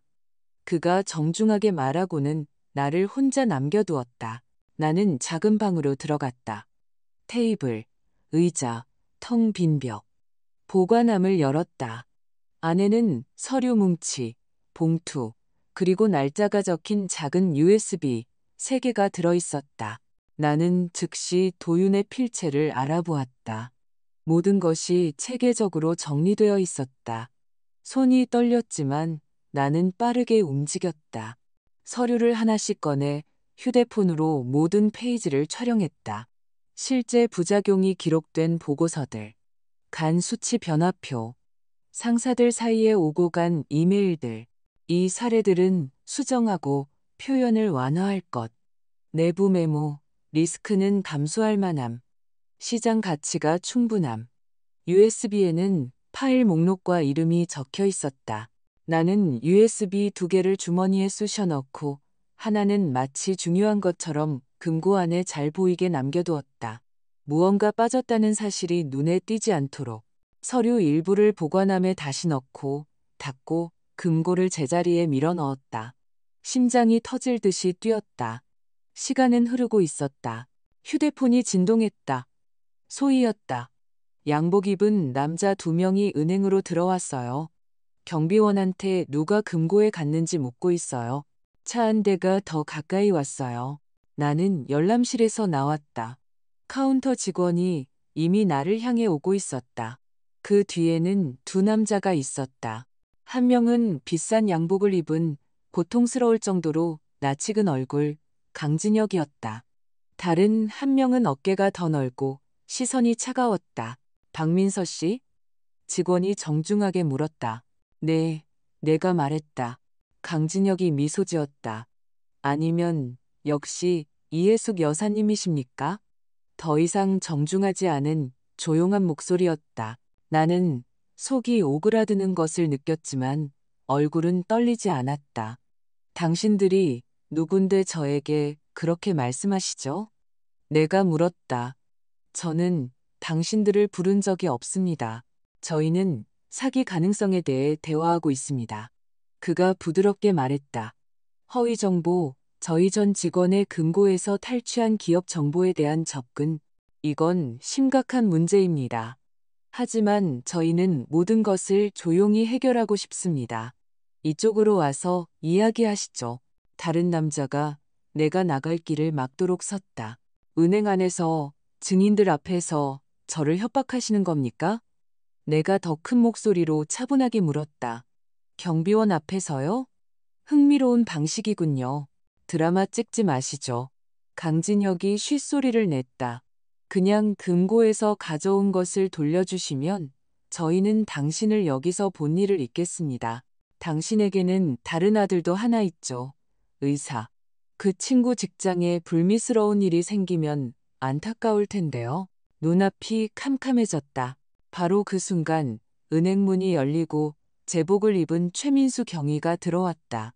마치 경비원에게 안부를 물으러 온 것처럼 태연하게 그의 시선은 즉시 나를 그리고 양복 입은 두 남자를 찾아냈다. 이해숙 어머님 괜찮으십니까? 그가 큰 소리로 물었다. 혼자 은행에 오신다고 하셨는데 이분들이 폐를 끼치는 건 아니고요.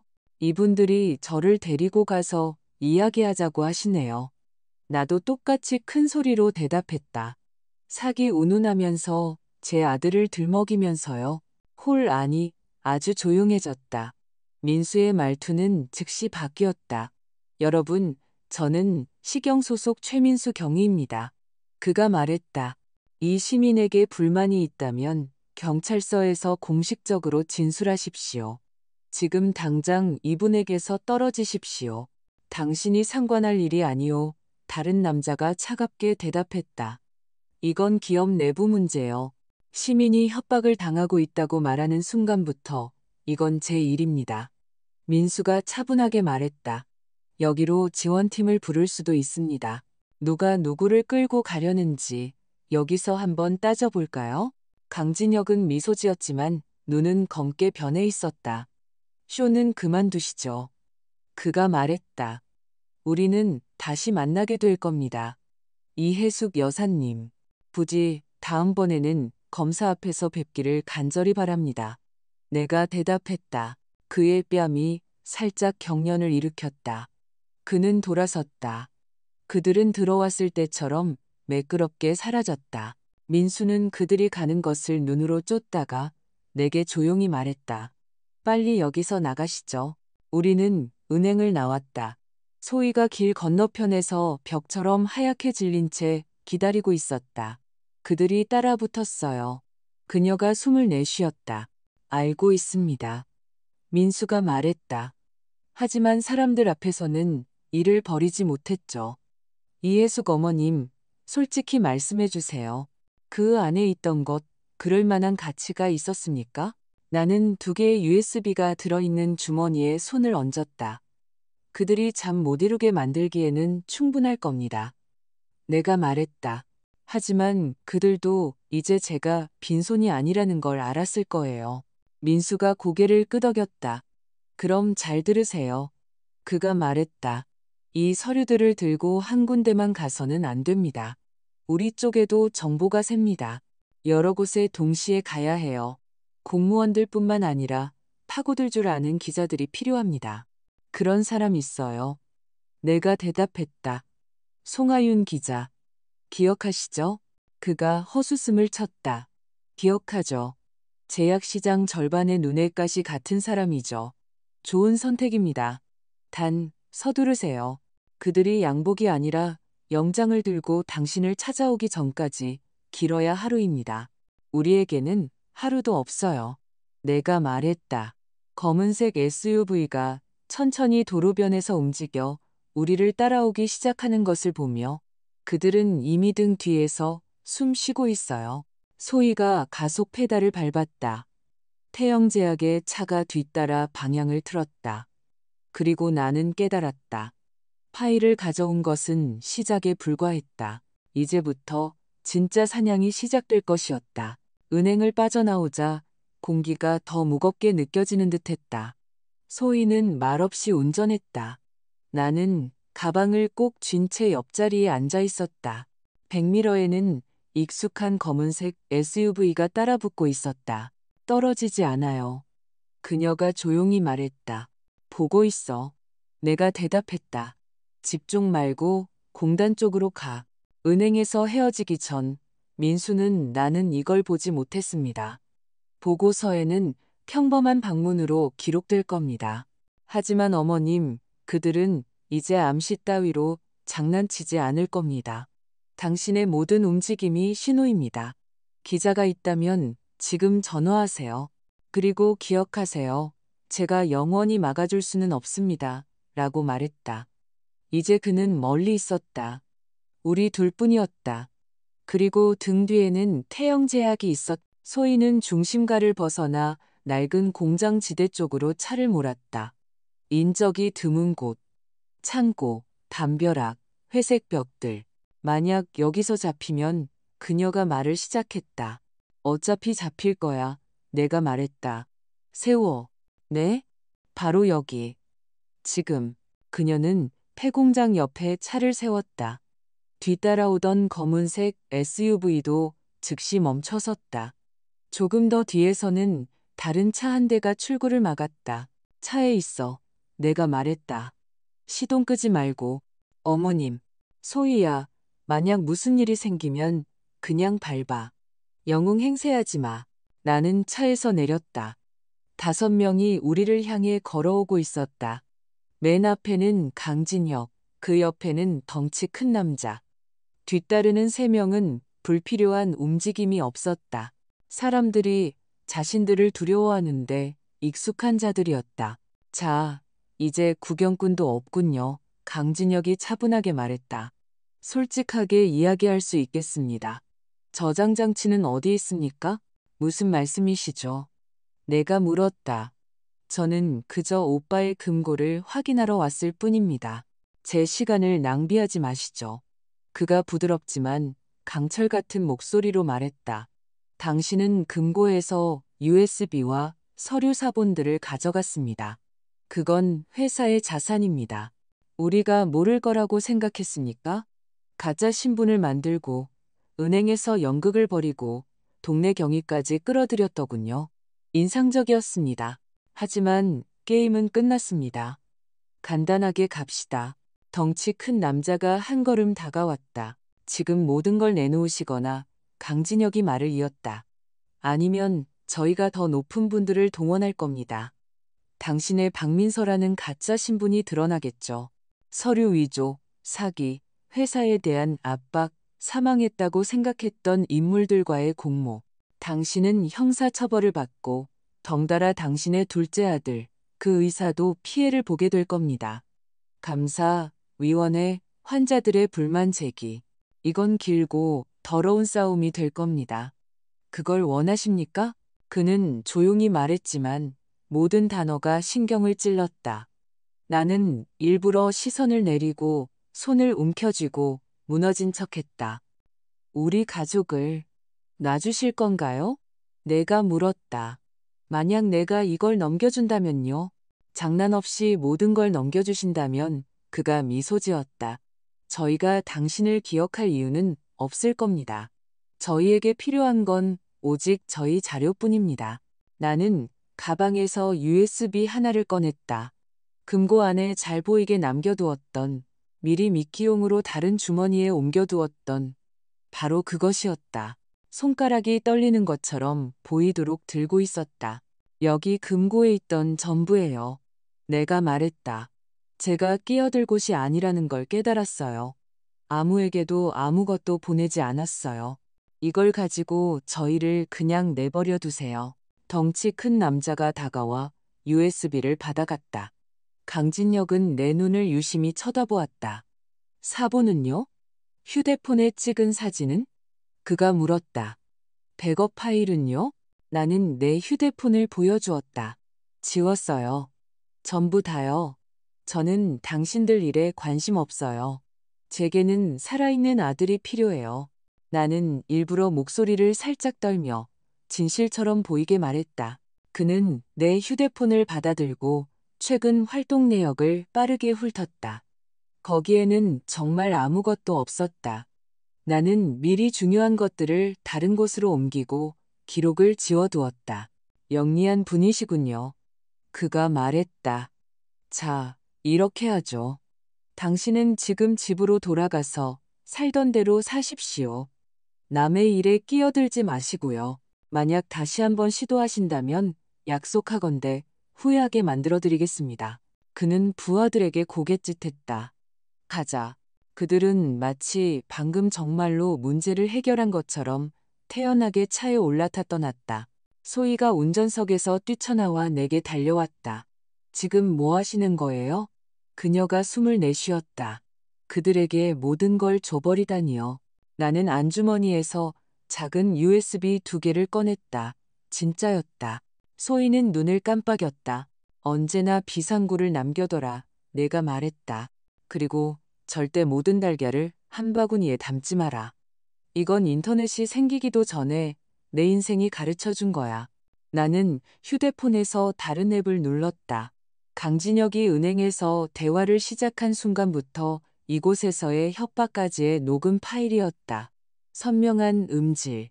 자료를 내놓으시오. 아들에게 불이익이 갈 겁니다. 조용히 있으면 잊어주겠다는 말들.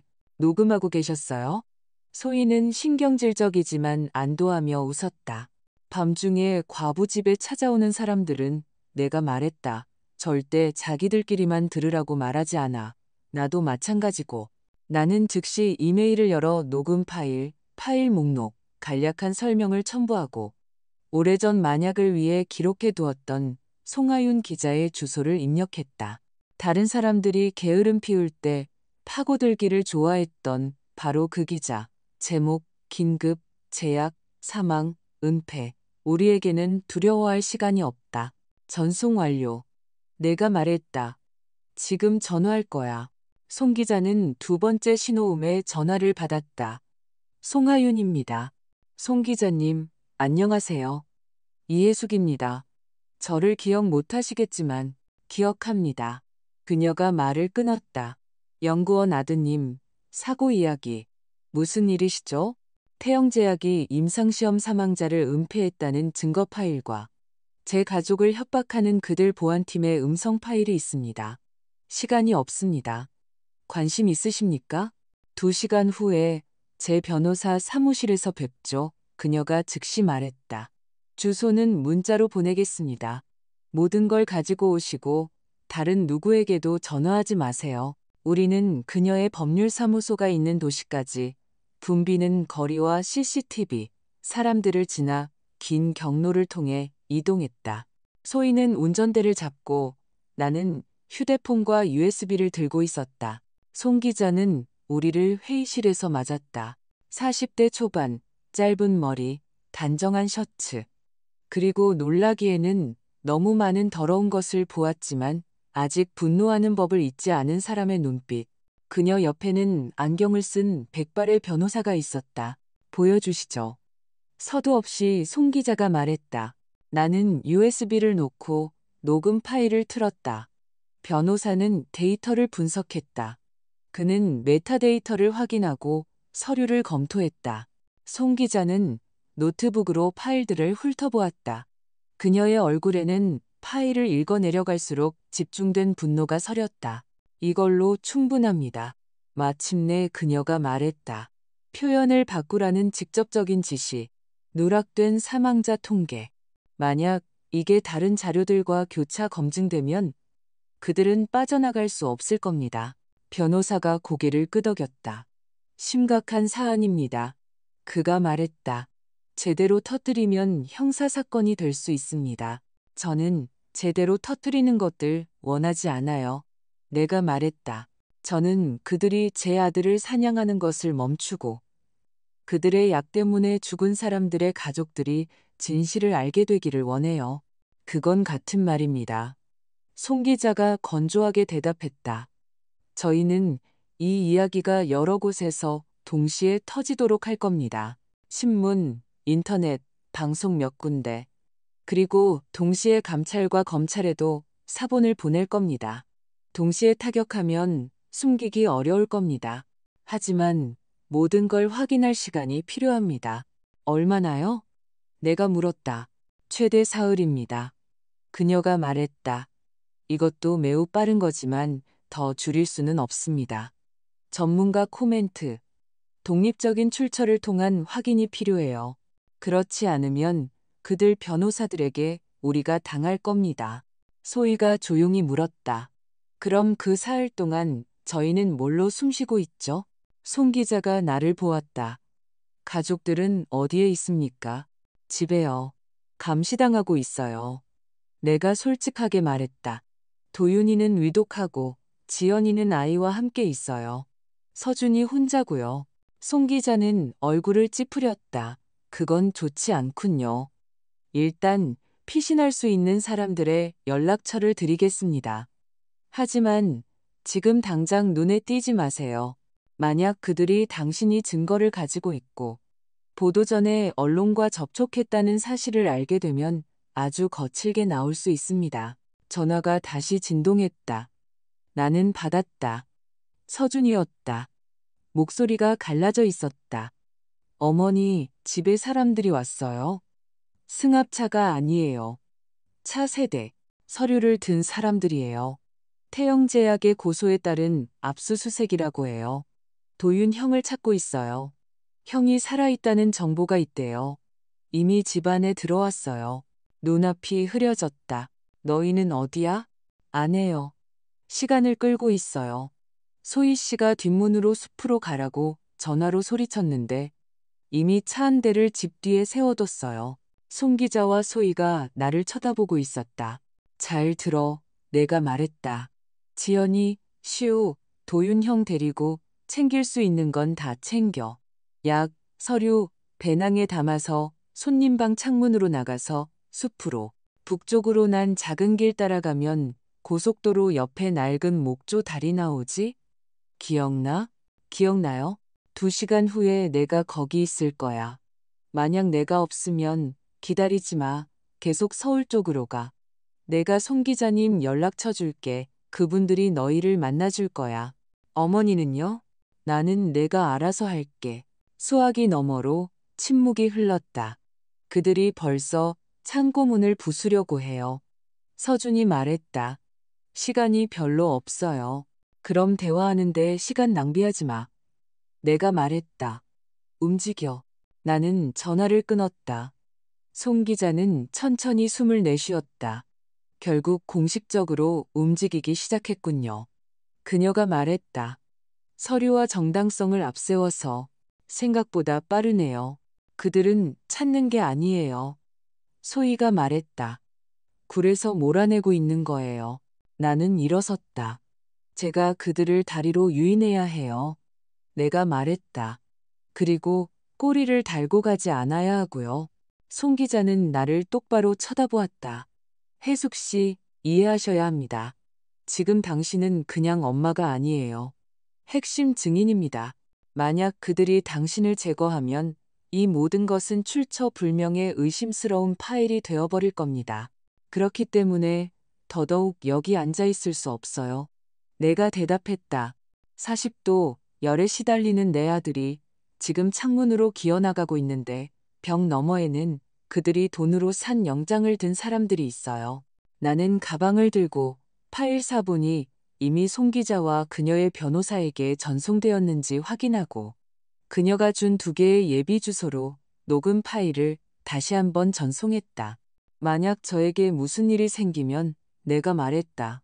당신들이라도 끝까지 가주세요. 약속하죠. 송 기자가 대답했다. 하지만 헤드라인이 나올 때까지 살아남도록 노력하세요. 나와 소희는 거리로 뛰쳐나왔다. 그녀가 차에 시동을 걸었다. 다리로요? 그녀가 물었다. 응, 내가 말했다. 단, 우리가 그들을 거기로 안내한 꼴이 되지 않도록. 우리는 골목을 빠져나왔다. 모퉁이에는 마치 우연인 것처럼 검은색 차가 서 있었다. 우리가 지나가자 헤드라이트가 켜졌다. 아무래도 벌써 우리를 기다리고 있었나 봐요. 소희가 조용히 말했다.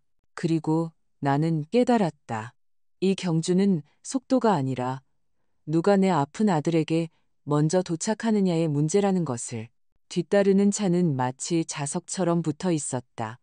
소희는 운전대를 꽉 쥐었다. 떨어지지 않아요.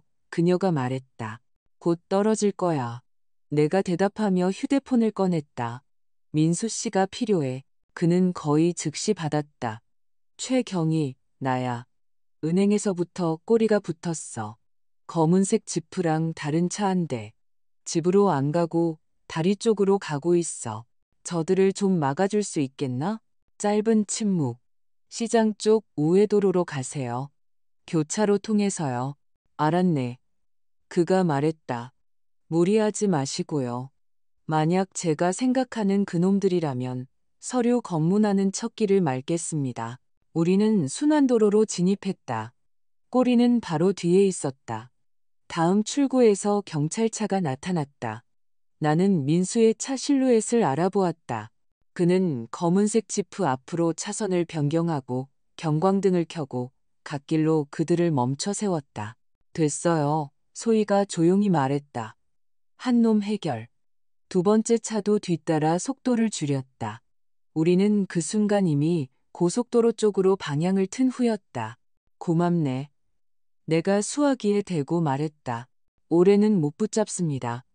그가 대답했다. 하지만 몇 분은 벌었을 겁니다. 그 다음은 알아서 하셔야 합니다. 낡은 다리에는 숲속 비포장도로를 통해 도착했다. 내 학창 시절부터 있던 다리였다.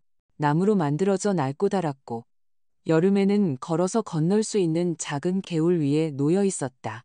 낚시꾼들과 10대들이 좋아하던 장소. 지금 그 아래에는 서준의 차가 서 있었다.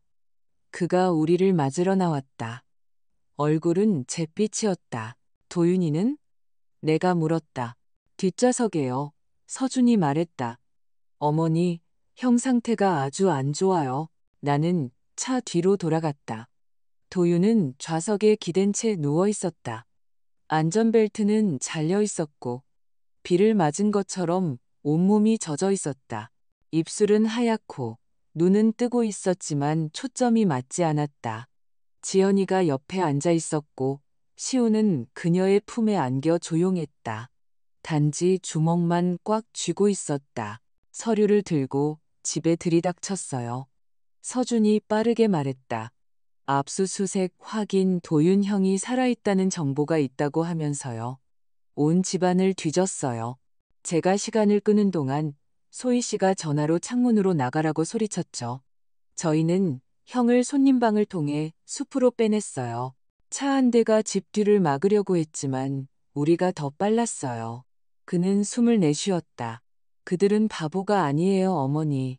우리가 빠져나가는 걸 느꼈을 거예요. 그래, 너희는 빠져나왔어. 내가 말했다. 이제 다음을 생각해야지. 소희가 다가와 도윤에게 손전등을 비추고 이마를 짚었다. 40도가 넘어요. 그녀가 건조하게 말했다. 호흡은 거칠고 간은 불타고 있어요. 제대로 된 병원이 아니면 당신들 기자 양반들 마감 시간까지 못 버틸 수도 있어요. 나는 휴대폰을 꺼내 송 기자에게 전화했다. 다리 앞에 와 있어요. 도윤이가 못 버틸 것 같아요. 그를 도와주면서 신원을 누설하지 않을 병원이 필요해요. 송 기자는 놀라지 않았다. 제가 믿는 분이 한 분 계십니다. 그녀가 말했다. 다른 도시에 있는 도립병원 행정원장 윤 원장님입니다. 천사는 아니지만 돈에 팔리는 분은 아니에요. 제가 지금 전화하죠. 당신들은 위중한 환자를 둔 가족인 척 다른 성으로 가세요. 나머지는 그분이 알아서 하실 겁니다. 하지만 아셔야 해요. 만약 태영제약이 거기까지 촉수를 뻗쳤다면 그 창문도 닫힐 수 있다는 걸요. 우리에게 다른 창문은 없어요. 내가 대답했다. 그녀는 주소와 우리를 알아볼 암호를 알려주었다. 나는 전화를 끊었다. 가자. 내가 말했다. 차 2대로. 서준이가 도윤 형을 태우고 소희 씨가 그 뒤를 따라. 나는 너희와 같이 갈게. 어머니, 서준이 말을 시작했다. 위험해요. 위험했던 건 내가 1년 동안 무덤에 다니는 동안 너희가 침묵했을 때야. 내가 말을 끊었다. 지금은 적어도 연기라도 안 하잖아. 도립병원까지는 2시간이 걸렸다. 우리는 마을과 우회도로를 통해 몇 번이나 방향을 바꾸며 직선으로 가지 않도록 했다. 서준이 운전했고 나는 옆에서 도윤의 손을 잡고 있었다. 소희는 지연이와 시우를 태우고 뒤따랐다. 지연이의 얼굴은 셔츠보다 더 하얗게 질려 있었다. 도윤은 헛소리를 했다. 누군가의 이름을 부르고 서명하지 말라고 애원했다. 때로는 숫자를 속삭이고 때로는 그냥 신음했다. 참아, 아들아. 내가 속삭였다. 조금만 더. 병원은 평범한 외관으로 우리를 맞았다. 타일, 유리, 응급실 앞에 구급차. 우리는 중앙 출입구가 아닌 지시받은 연문으로 들어갔다. 그곳에는 가운을 입었지만 과시적인 권위가 느껴지지 않는 50대 여성이 기다리고 있었다. 김 씨 가족인가요? 그녀가 물었다. 네, 내가 말했다. 이 사람입니다. 그녀는 도윤을 전문가의 눈으로 한번 훑었다. 빨리 옮겨요. 서류상 이름은 이민규, 알겠죠? 그녀가 서준에게 툭 던졌다. 당신은 동생, 당신은 아내, 아이는 아들. 옛날 성씨에 대해서는 한마디도 하지 마세요. 나머지는 우리가 처리할 테니. 윤 원장님? 내가 확인했다. 인사는 나중에 하죠. 그녀가 잘라 말했다. 지금 제 앞에는 생사의 경계에 선 환자가 있을 뿐입니다. 동생분과 저 외에는 아무도 여기 들어올 수 없습니다. 그리고, 그녀는 멈춰서서 나를 날카롭게 쳐다보았다. 만약 당신들이 나를 그들이라고 생각되는 자들과의 게임에 끌어들이는 거라면 그들을 이길 만한 패를 정말로 가지고 있는지 확실히 하는 게 좋을 겁니다. 있습니다. 내가 말했다. 송 기자가 모든 걸 설명해 줄 겁니다. 그럼 조용히 하고 전문가들이 일하게 놔두세요. 그녀가 말하고는 들것을 안으로 이끌었다. 우리는 복도에 남았다. 나, 지연이, 소희, 그리고 무슨 일이 벌어지는지 더 이상 이해하지 못하고 엄마에게만 매달리는 시우. 서준은 동료로서 의사들과 함께 들어갔다. 휴대폰이 진동했다. 송 기자였다. 서류는 이미 필요한 곳에 다 보냈습니다. 그녀가 말했다. 감찰, 검찰, 2군데 언론사. 지금쯤 모두들 충격받은 척하며 조사를 시작할 겁니다. 하지만 해숙 씨, 명심하세요. 태영제약은 이미 고소장을 제출했습니다. 소송을 걸겠다고 위협하고 조작과 명예훼손이라고 소리치고 있어요. 그들은 지금 미쳐 날뛰고 있을 겁니다. 날뛰게 둬요. 내가 말했다. 이 병원까지만 오지 않는다면요. 노력하죠. 그녀가 대답했다. 당신의 증언이 필요할 겁니다. 도윤 씨가 정신을 차리면 그의 증언도요. 직접적인 증언이 많을수록 당신들을 묻어버리기 힘들어집니다. 그리고 다시는 당신 집으로 돌아가지 마세요. 거기는 지금 전쟁터입니다. 이미 알고 있어요. 내가 말했다. 몇 시간 후 민수에게서 전화가 왔다. 간단하게 말하죠. 그가 말했다. 압수수색은 요란하게 끝났습니다. 어머님 오이 피클통 말고는 아무것도 못 찾았고요.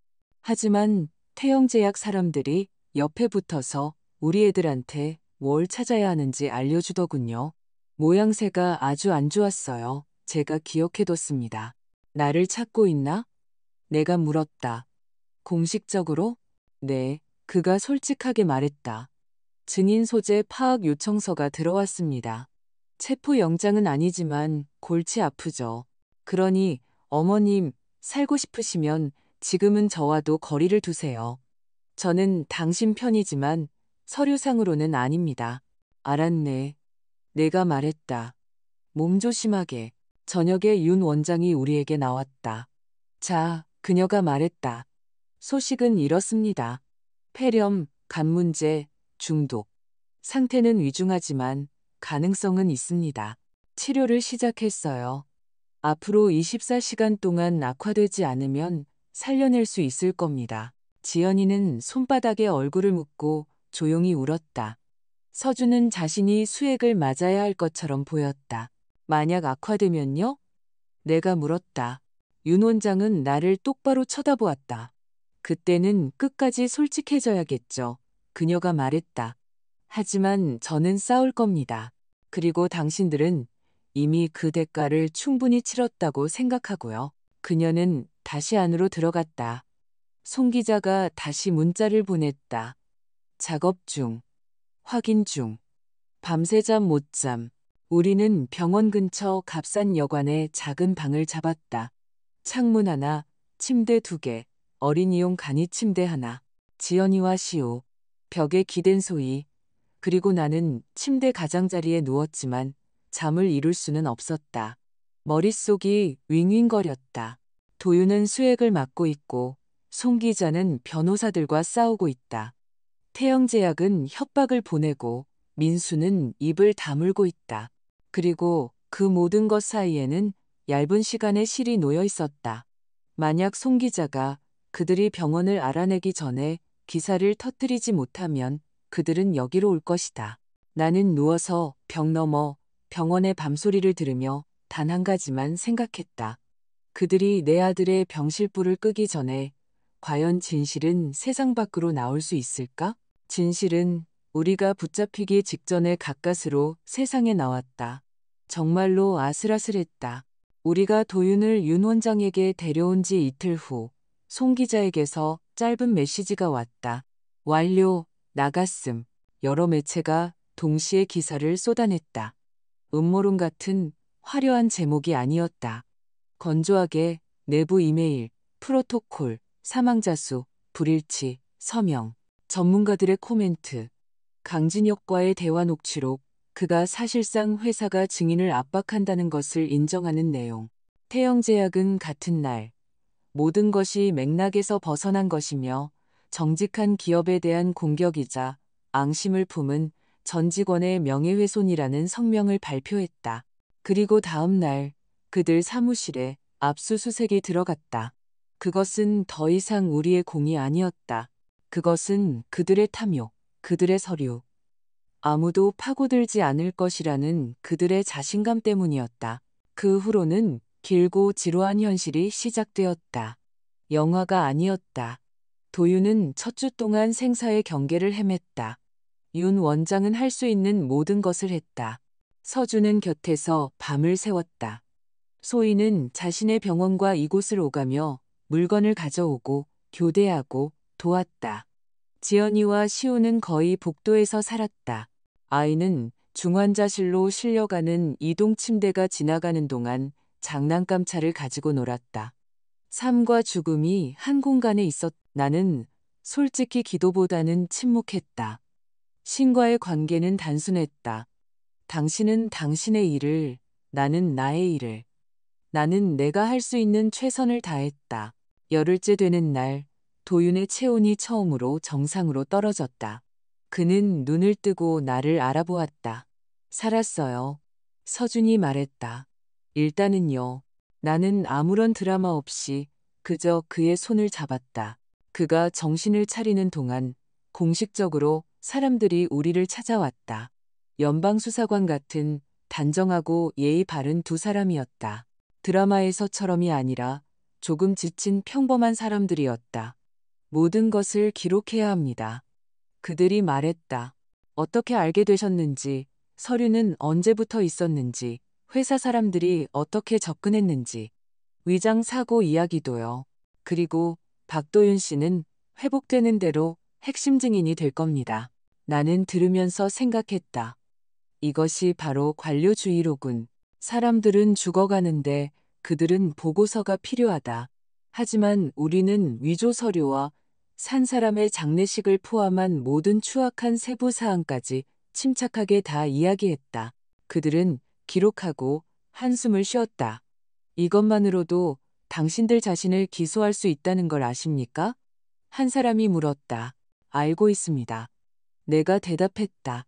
하지만 만약 저희가 그때 아무것도 하지 않았다면 당신들은 지금 이 USB를 들고 여기에 앉아 있지 않았을 겁니다. 그는 순간 미소 지었다. 아마도 그렇겠죠. 그가 말했다. 참작하도록 노력하겠습니다. 증인 보호 프로그램에 대해서는 빈 약속 없이 이야기했다.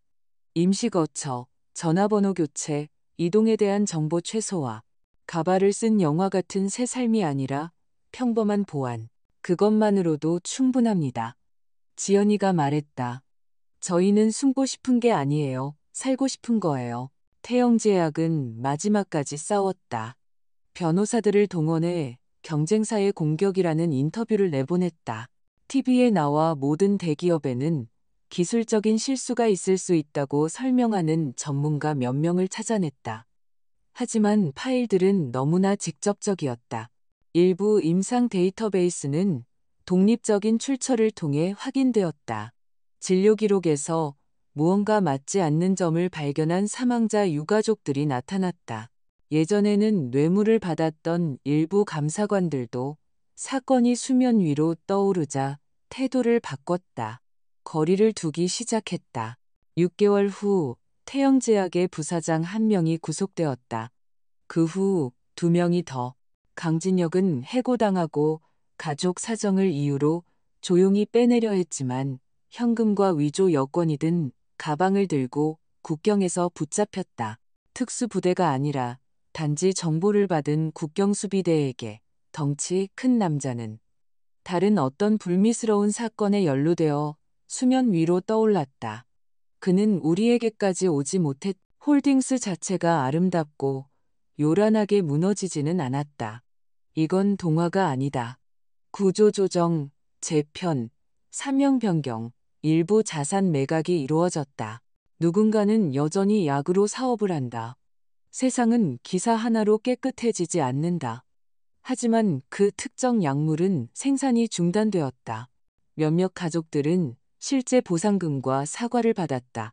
작고 뒤늦었지만 아무것도 없는 것보다는 나았다. 도윤은 감옥을 피했다. 공식적으로 그는 법을 위반했다. 사고를 위조하고 서류를 위조했다. 하지만 그의 핵심 증인 지위와 전체적인 상황이 작용했다. 그에게는 대략 이런 식으로 말이 전해졌다. 당신은 우리와 끝까지 가거나 아니면 우리가 당신과 끝까지 가거나. 그는 전자를 택했다. 아무도 그를 영웅이라고 부르지 않았다. 그럴 만도 했다. 그는 영웅이 아니다. 그는 먼저 생각 없이 뛰어들었다가 가족을 어떻게 빼낼지 고민하고 나중에 바로잡으려 했던 사람일 뿐이다. 나 역시 칭찬받지 못했다. 질문이 있었고 암시가 있었다. 기사 댓글에는 자업자득이다. 마피아랑 게임을 하면 안 되지라고 쓰는 사람도 있었다. 나는 그 모든 것을 읽고 내 삶을 계속 살았다. 우리는 어떻게 되었을까? 도윤과 지연이, 시우는 처음에는 값싼 가구가 놓인 허름한 안전 가옥에서 살았다. 그 후 재판이 진행되고 위협이 줄어들자 다른 도시의 평범한 아파트를 얻었다. 어느 도시인지는 말하지 않겠다.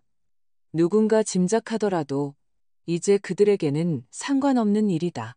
도윤은 컨설턴트로 일하며 태영제약의 전철을 밟고 싶지 않은 사람들을 위해 임상문서를 검토하는 일을 돕는다. 성인은 아니지만 꼼꼼하다. 시우는 평범한 아이로 자라고 있다. 아빠가 예전에 나쁜 회사 아저씨들과 싸웠다는 것을 알지만 자세한 내용은 모른다. 자세한 내용은 나중에 알게 될 것이다. 서준은 자신의 응급실에 남았다. 조사를 받고 서류를 검토당했지만 흠잡을 것이 없었다. 그는 소희와 결혼했다. 불꽃놀이 없이 혼인신고를 하고 집에서 조촐하게 식사하고 아침에는 둘 다 출근했다. 소희는 제한이 있었음에도 불구하고 어떤 특수기관에도 가지 않았다. 사람을 치료해야지 사무실을 돌아다닐 일이 아니라고 말했다. 병원에 남았다. 단순한 결정처럼 보이지만 사실 가장 고집스러운 결정이었다. 민수는 조용한 직책으로 승진했다. 훈장도 TV 속 영웅담도 없이 그저 어느 날 밤 불필요한 전화를 하지 않기로 선택한 한 사람. 그것으로 충분하다. 송 기자는 전문적인 상을 받았다. 어떤 상인지는 열거하지 않겠다. 뉴스에서 이미 보셨을 것이다. 하지만 중요한 것은 상이 아니다. 중요한 것은 이제 뉴스에서 어떤 신약의 이상한 부작용에 대해 이야기할 때 그녀의 전화가 즉시 서류 더미 밑으로 들어가지 않는다는 것이다. 윤 원장은 계속해서 자신의 부서를 이끌고 있다. 그녀의 역할에 대해 아는 사람은 극소수이며 그것이 그녀의 선택이다. 그리고 나는 내 집으로 돌아왔다. 압수수색 후 그곳은 엉망인 리모델링 현장 같았다. 물건들은 뒤집혀 있고 옷장은 열려 있고 선반은 어지러웠지만 벽은 서 있었다. 지붕은 새지 않았다. 그것만으로도 충분했다. 나는 모든 것을 제자리에 돌려놓고 불필요한 것을 버렸다. 며칠 동안 바닥을 반짝일 때까지 닦았다. 내 인생에 그런 대청소는 없었다. 도윤의 영정 사진카드는 치웠다. 보란 듯이 태우지는 않고 그냥 서류 폴더에 넣어두었다. 우리가 무엇을 각오했었는지 상기시켜주는 것으로 남겨두었다. 우리는 한동안 조용히 카메라 없이 인터뷰 없이 살았다. 나는 원칙적으로 토크쇼에 나가지 않았다. 몇 번 제안이 왔지만 거절했다. 창문 아래 낯선 지프가 서 있던 하룻밤으로 충분했다. 그러다 송 기자가 부탁했다. 혜숙 씨, 와서 다른 사람들과 이야기 좀 나눠주세요. TV가 아니라 비공개 모임에서요.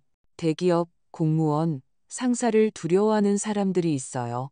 당신이라면 그들에게 두려움이 끝이 아니라는 걸 설명해 줄 수 있을 거예요. 나는 생각하다가 갔다. 이제 나는 가끔 의사들, 제약업계 종사자들, 평범한 여성들 앞에서 강연을 한다. 거창한 말 없이 우리가 실수를 저질렀고 위장 사고는 방법이 아니라고 이야기한다. 맹목적으로 누구도 믿어서는 안 된다고. 대기업도, 좋은 수사관도, 심지어 눈을 피하기 시작하는 자식들조차도 만약 더러운 것을 보게 되면 기록하고 복사하고 모든 것을 머릿속에만 담아두지 말라고. 나이가 당신을 가구로 만들지 않는다고. 63세도 젊은이들이 다리 떨릴 결정을 내릴 수 있다고. 가끔 사람들은 나에게 묻는다. 후회하지 않으세요? 나는 정직하게 생각하고 정직하게 대답한다. 내 큰아들이 무언가를 숨기고 있다는 것을 더 일찍 알아채지 못한 것을 후회한다. 모든 서류를 즉시 믿어버린 것을 후회한다. 우리가 다른 사람들을 묻고 그 후 1년 동안 우리 자신을 묻었던 것을 후회한다.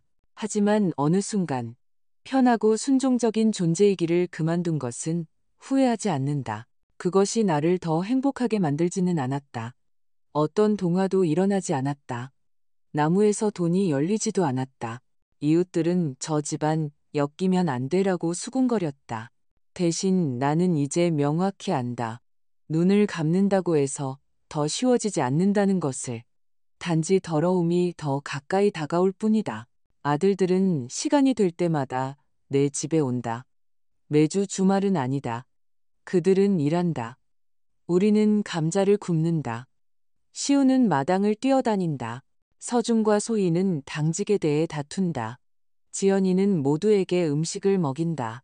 가끔 저녁에 현관에 혼자 앉아 있으면 나는 내가 영웅도 시스템의 희생자도 아니라고 느낀다.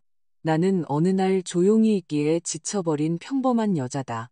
아마도 이것이 책에서 즐겨 쓰는 바로 그 새로운 시작일 것이다. 단지 현실에서는 그것이 더 평범해 보일 뿐이다. 담요, 지난 차, 지친 아이들, 살아있는 손자, 또 다른 사건으로 걸려온 송 기자의 전화, 그리고 내면의 어떤 평온함. 세상이 정직해졌기 때문이 아니라 내가 그 안에서 나 자신을 불필요한 존재로 여기기를 그만두었기 때문에. 만약 여기까지 보셨다면 댓글로 남겨주세요. 만약 그날 밤 첫 전화를 받았다면 여러분은 갔을까요? 아니면 못 들은 척 했을까요? 정말로 궁금합니다.